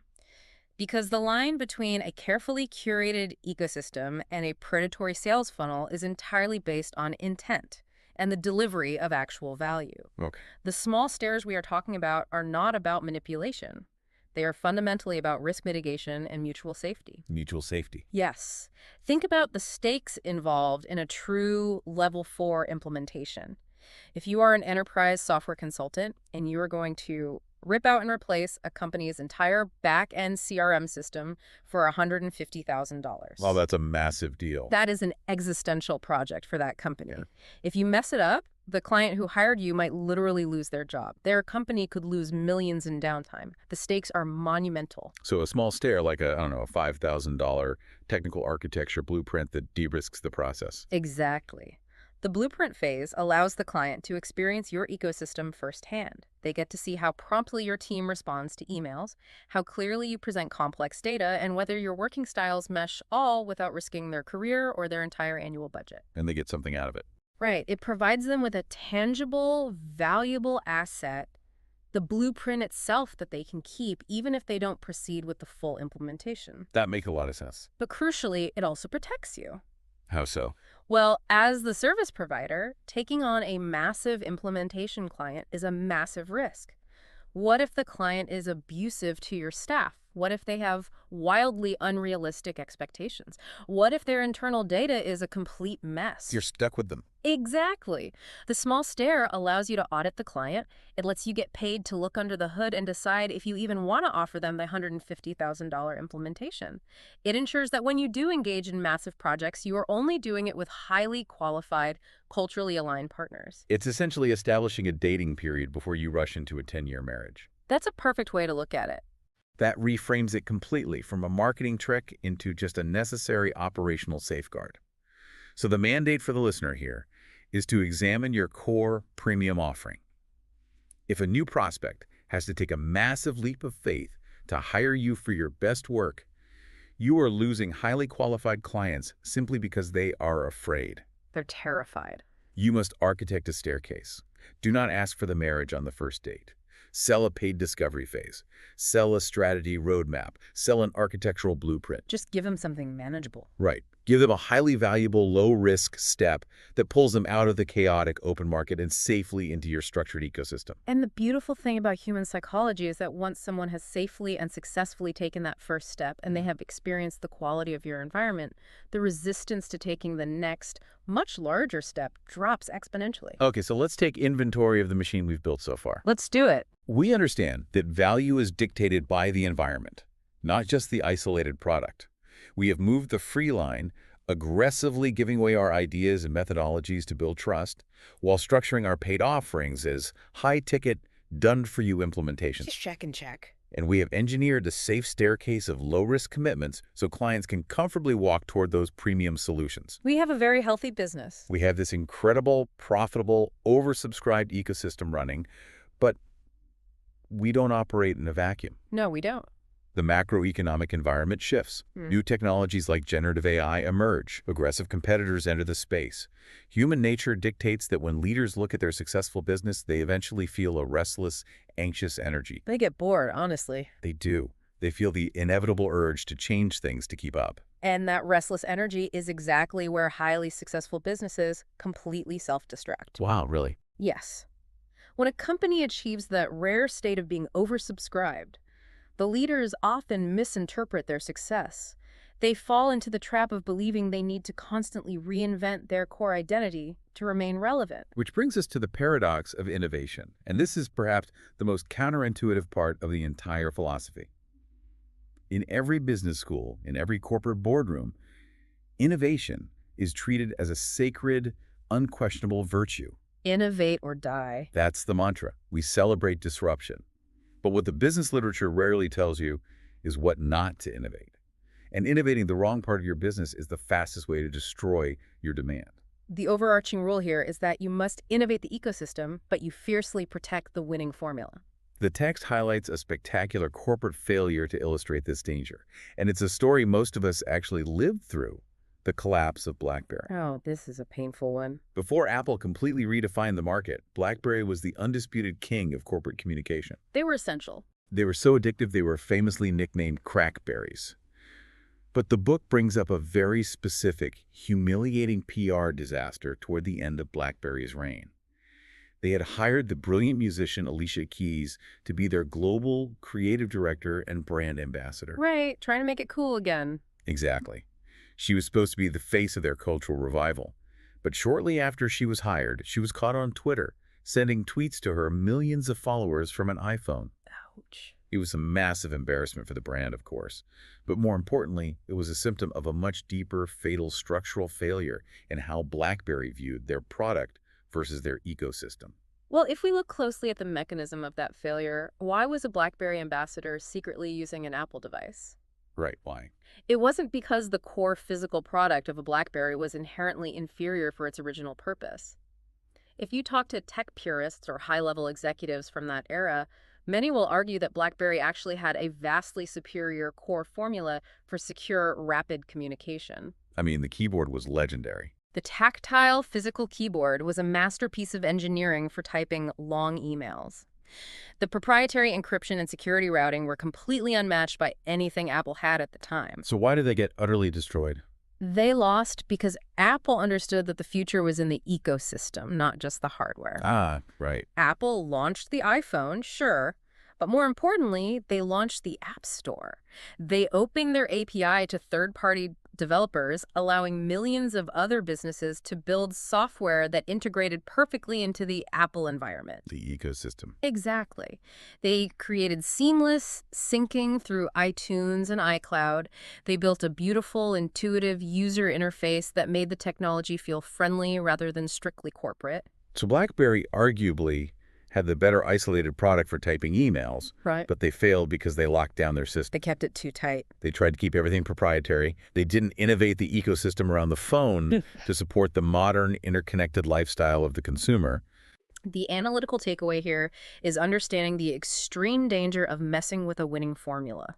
Your winning formula is the specific, almost magical combination of elements that makes your best clients fiercely loyal to you. It's your secret sauce. It is the very heart of the tension between supply and demand in your business.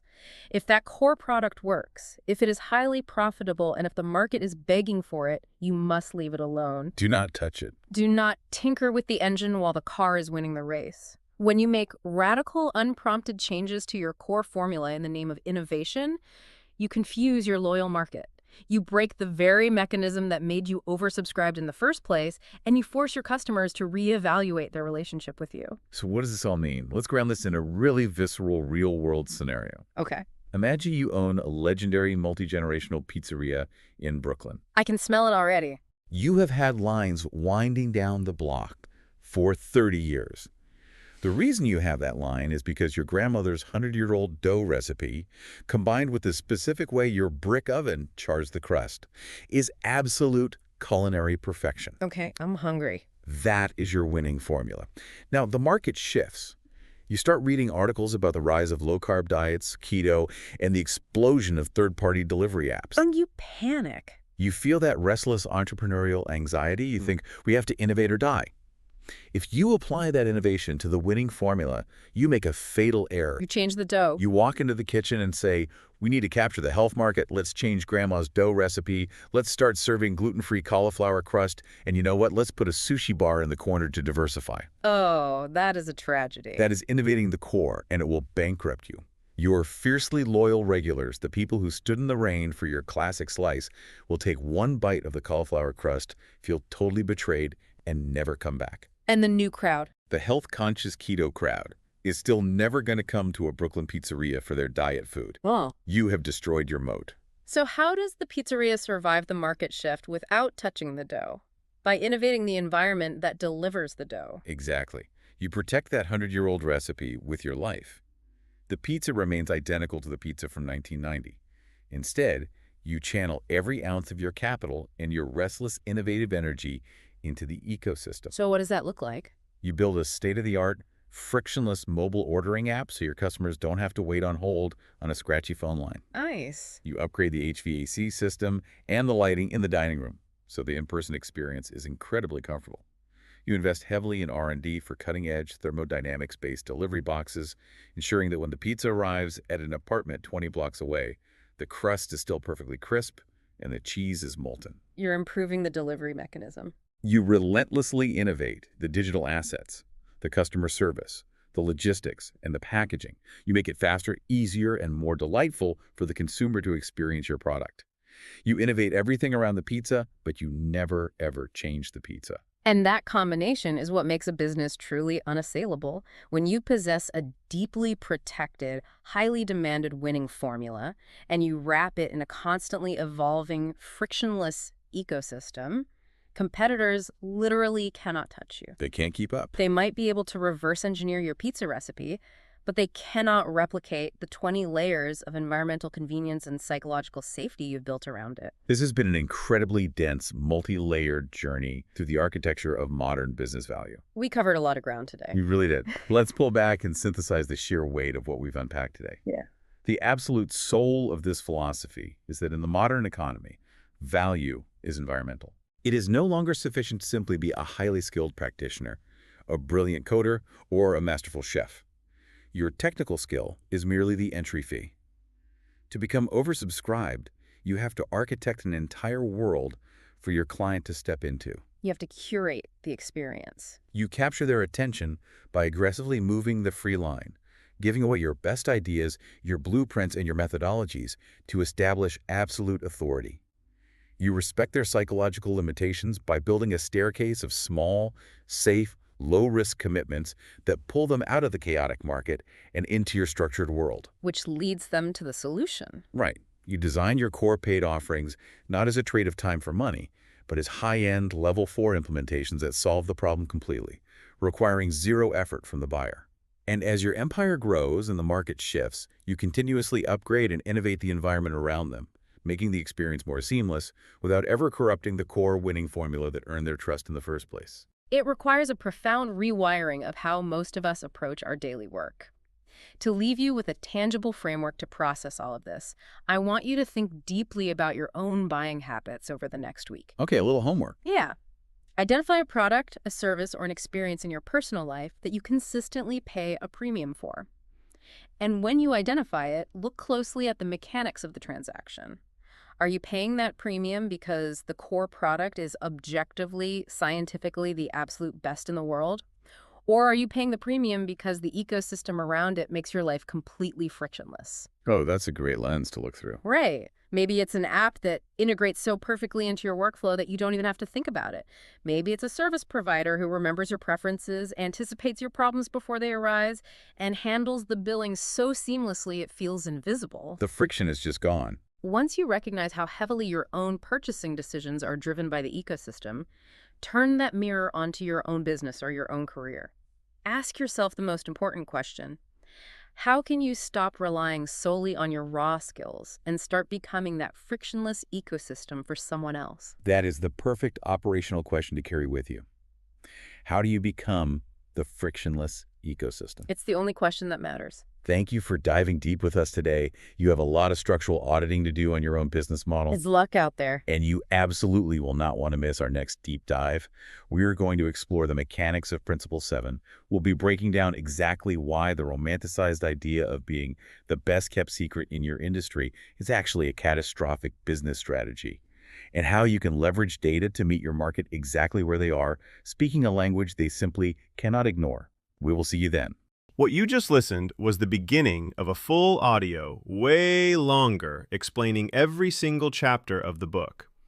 If you would like to keep listening to the end and access to the full audio, you can access it with the link down below in the description and in the pinned comment.